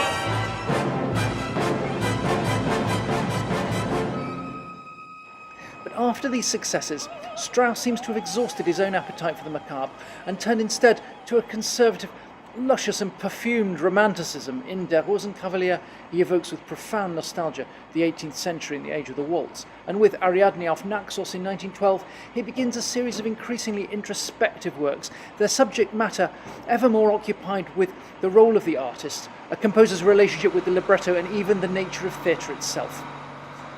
The second most performed composer of the 20th century, then, he was followed on this path by Schreker, Ullmann and Hindemith. But against this retreat into conservatism, a profound challenge, came from the composers of the Second Viennese School. Seeing themselves as heirs to Wagner's harmonic and structural radicalism, they all believed that through Wagner, traditional tonal harmony had exhausted itself and that the future lay in atonality or Schoenberg's 12-tone technique. The sense that harmony and the old ways had had their day was only strengthened by the cataclysm of war and the growing feeling that the arts needed to be reborn afresh, an attitude that would be multiplied tenfold after the next global conflict. Arnold Schoenberg's only opera, Moses and Aaron, unfinished in 1933, also reflects on the power of art on a grand canvas. With Moses, the prophet, unable to sing, it's a speaking role. It's his charismatic brother Aaron who is the persuasive, mellifluous tenor. It was then left to Schoenberg's younger colleague Alban Berg to produce this period's two classics. Wozzeck in 1922 holds violent, psychologically disturbing expressionism together through a very careful, even conservative control of small, contained musical forms, whilst Lulu, another unfinished opera, this time because of Berg's early death, charts the rise and fall of one of opera's most complicated heroines.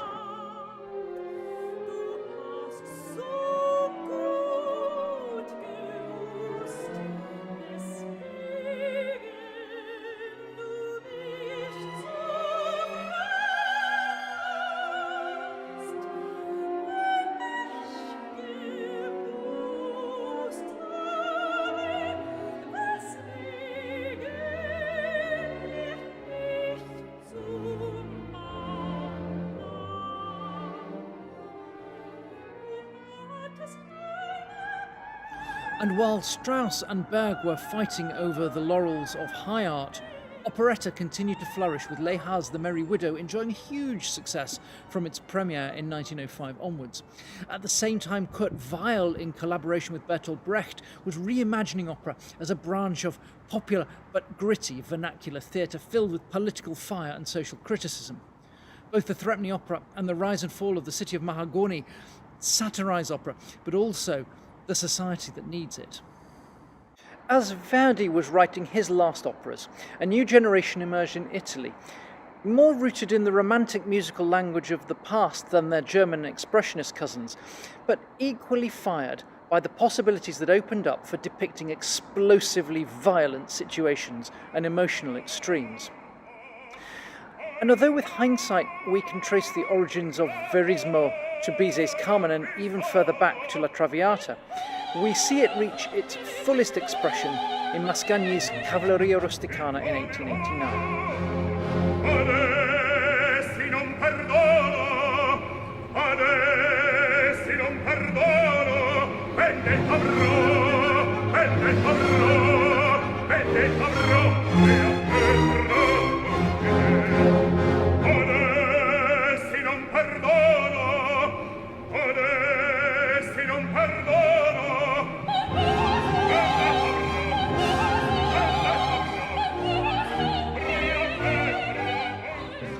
Now, although Verismo literally means realism, it in fact referred to a particularly heightened form of reality where plots were at least roughly contemporary in setting, realistic in the sense that they lacked anything mythological or magical, but above all gritty, sordid, violent, and centred on everyday, preferably working class life.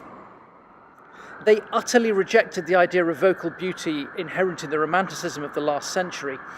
And as a consequence of the constantly high emotional temperature, these works tended to be much shorter than their predecessors, often only one act long. The masterpieces following Cavalleria included Leoncavallo's Pagliacci, Giordano's André Chénier, and it profoundly affected Tosca by the undisputed genius of the generation, Giacomo Puccini. Puccini's operas are the most performed of all from the 20th century. And although he absorbed many of the ideas of Verismo, particularly in Tosca, he was deeply rooted in a much more lyrical romanticism. Born of three generations of composers and musicians, his first attempts at opera date from the 1880s. After a commission from Ricordi, he finally completed his first opera, Edgar, in 1889, the same year that Cavalleria Rusticana hit the stage. His first uncontested triumph came 5 years later with Manon Lescaut, followed over the next 10 years by La Bohème, Tosca, and Madame Butterfly. intensely unpolitical. His productivity slowed considerably after the death of his favoured librettist Giacosa in 1906, but his lyricism, brilliant orchestration, so brilliant that you rarely notice it, and his unrivalled ability to magic up an emotion with almost no preparation has made him one of the handful of composers who define the image of opera to the world at large.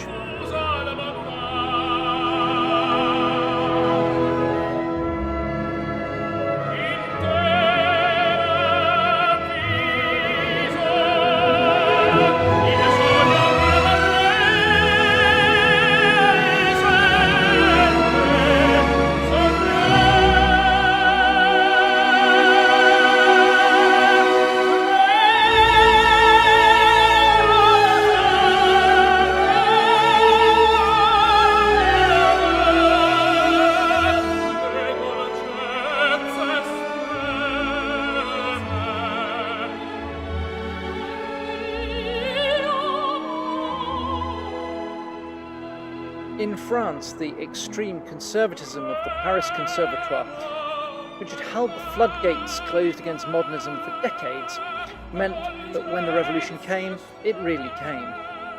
The generation of French composers coming to maturity in the new century looked instead to their colleagues in the visual arts, both Impressionism and Symbolism, for inspiration, and in doing so created an entirely new and ravishingly beautiful musical language. And though he remained grateful for his thorough grounding in traditional harmony, Achille Claude Debussy was always in conflict with the Academy. Seeking inspiration instead from the most experimental of the Russian nationalists, especially Mussorgsky's song cycles, his musical language is like no other, characterized by a sensuous richness and a complete reimagining of the role of harmony. In his hands, it becomes a varied palette of sonic colours. Debussy visited Bayreuth in 1889 and was hugely impressed by Wagner's use of form and orchestration, which he was able to absorb into his own sound world. He wrote only one opera himself, but Pelléas et Mélisande is a phenomenal work, utterly rejecting that move towards realism in Italy and Germany. Embodies instead a deep psychological symbolism. His contemporary Ravel also found an individual voice more obviously influenced by jazz and popular idioms. His two one-act operas, L'Heure Espagnole and L'Enfant et les Sortilèges, have proved hugely successful, especially in France. Another wonderfully individual voice was their younger colleague, Francis Poulenc. His masterpiece, The Dialogue of the Carmelites, remains one of the most successful post-Second World War operas. And whilst unmistakably Gallic, not least in its French revolutionary storyline and deep Catholicism, Poulenc himself acknowledged the varied influences of Mussorgsky, Monteverdi, Debussy and Verdi.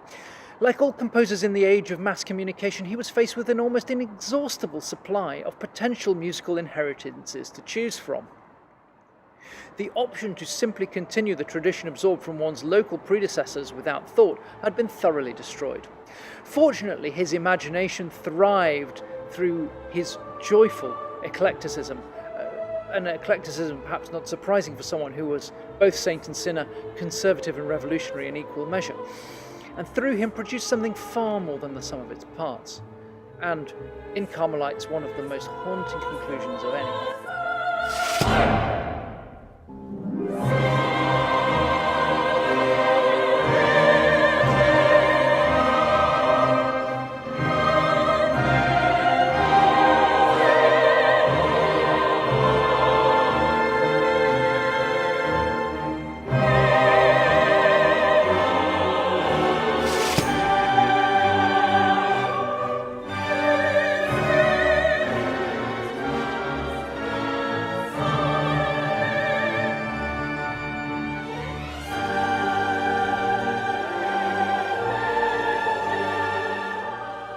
In Russia, opera, like all public theatre and musical concerts, was inseparable from the Soviet regime, who controlled artistic expression with varying degrees of rigidity from 1917 onwards.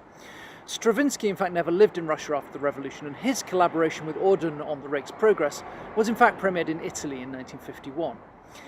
Meanwhile, in Russia itself, Dmitri Shostakovich made accommodation with the regime as best he could. But it was over his opera Lady Macbeth of Mtsensk that he nearly lost his life. After a hugely successful run, the opera was shut down after Stalin came to see it, and was shocked by both its raw sexuality and its uncompromising portrayal of political oppression. The review that came out the following morning, entitled Chaos Instead of Music, was written by Stalin himself, and it put Shostakovich on notice to reform his ways or face punishment. Although his Fifth Symphony brought rehabilitation in spectacular fashion the following year, Shostakovich would never himself write an opera again. On the other hand, he had a huge influence on one of the most successful opera composers of the century. Because in Shostakovich's friend Benjamin Britten, England produced the third most performed composer of the 20th century. Britten joined the BBC in 1935, beginning an incredibly prolific period, but it was after the disruption of the war and his shocked visit to Nazi death camps that he achieved international fame with Peter Grimes in 1945, the most successful serious English opera since the death of Purcell. Accommodating himself then to the austerity of the post-war period, he created a series of chamber operas, The Rape of Lucretia, The Tone of the Screw, Midsummer Night's Dream, first for Glyndebourne and then his own English opera company. He also produced larger canvases, Billy Budd and Death in Venice, and through his success he gave life to a generation of very different English opera composers. Peter Grimes, Peter Grimes, Peter Grimes.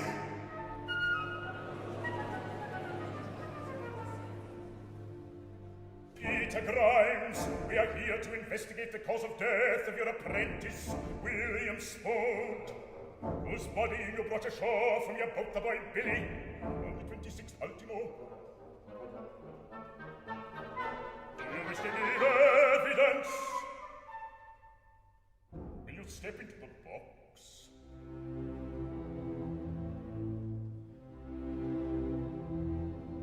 Peter Grimes, take the oath after me. I swear by Almighty God. I swear by Almighty that the evidence I shall give. That the evidence I shall be the truth. Shall be the whole truth and nothing but the truth. English opera would also seed one of the most fertile traditions of the century. As well as his triumphs in London, Britain's most successful theatre composer of the previous era, Arthur Sullivan, also had a huge influence on American musical theatre, as his and Gilbert's Savoy operas transferred almost immediately across the Atlantic to huge acclaim. This gave birth to a tradition that would very quickly absorb a generation of Jewish composers fleeing Russia, and then another generation of refugees, most importantly, I think, Kurt Weill. At first sight, it might seem that the United States reached its cultural maturity after opera had already begun to decline as a mainstream art form, and it's certainly true that in adopting these traditions of light opera and fusing them with new popular movements, America's great contribution in the 20th century has been to the Broadway musical. But given that we're talking about the land that would produce John Adams and Philip Glass, that can hardly be the whole story. Let's fill in a few gaps, because it is indeed a vast and complicated tale, and we should take note of a couple of significant achievements. After a string of hit musicals, including Strike Up the Band, George Gershwin went to Paris to study composition. He hoped to study with Ravel, but the Frenchman refused him because when he compared their incomes, he pointed out that really it should be Gershwin that was teaching him, not the other way round. Gershwin instead went to study with Nadia Boulanger, like so many of his generation. Alive! This is alive! Where is gone? New York! I hear say New York! Where that? 1,000 miles from here. Which way, New York? It's way up north, where's the Custom House? Bring my goat! What you want with gold, Poggy? You must not go where it please. Bring my goat! Stay with your friend. In his fusing of traditional operatic language with jazz and blues, his approach was not unlike Janacek, blending romanticism with something genuinely vernacular. His younger colleague Samuel Barber won a Pulitzer Prize for his first opera, Vanessa, but bombed with Antony and Cleopatra. But perhaps the two enduring successes of the century were the very different shows to come from the pen of perhaps the most talented all-round American musician of his generation. Comfortably straddling the worlds of serious concert work and Broadway, Leonard Bernstein wrote what might well be described as the last great operetta in Candide, funny, touching and acerbically satirical, a Savoy opera for the McCarthy generation, before enjoying immense success with West Side Story.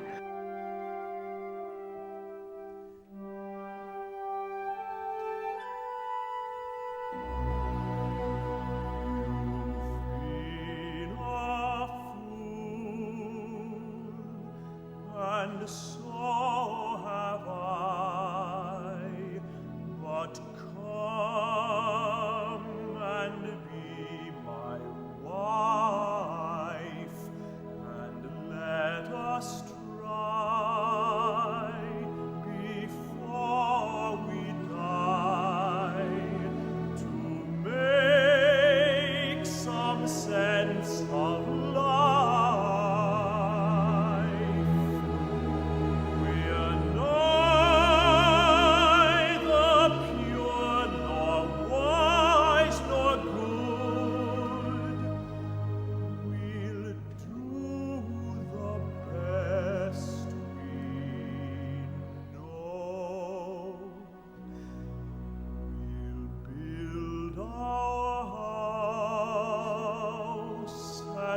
Chop our wood and make our garden grow, and make our garden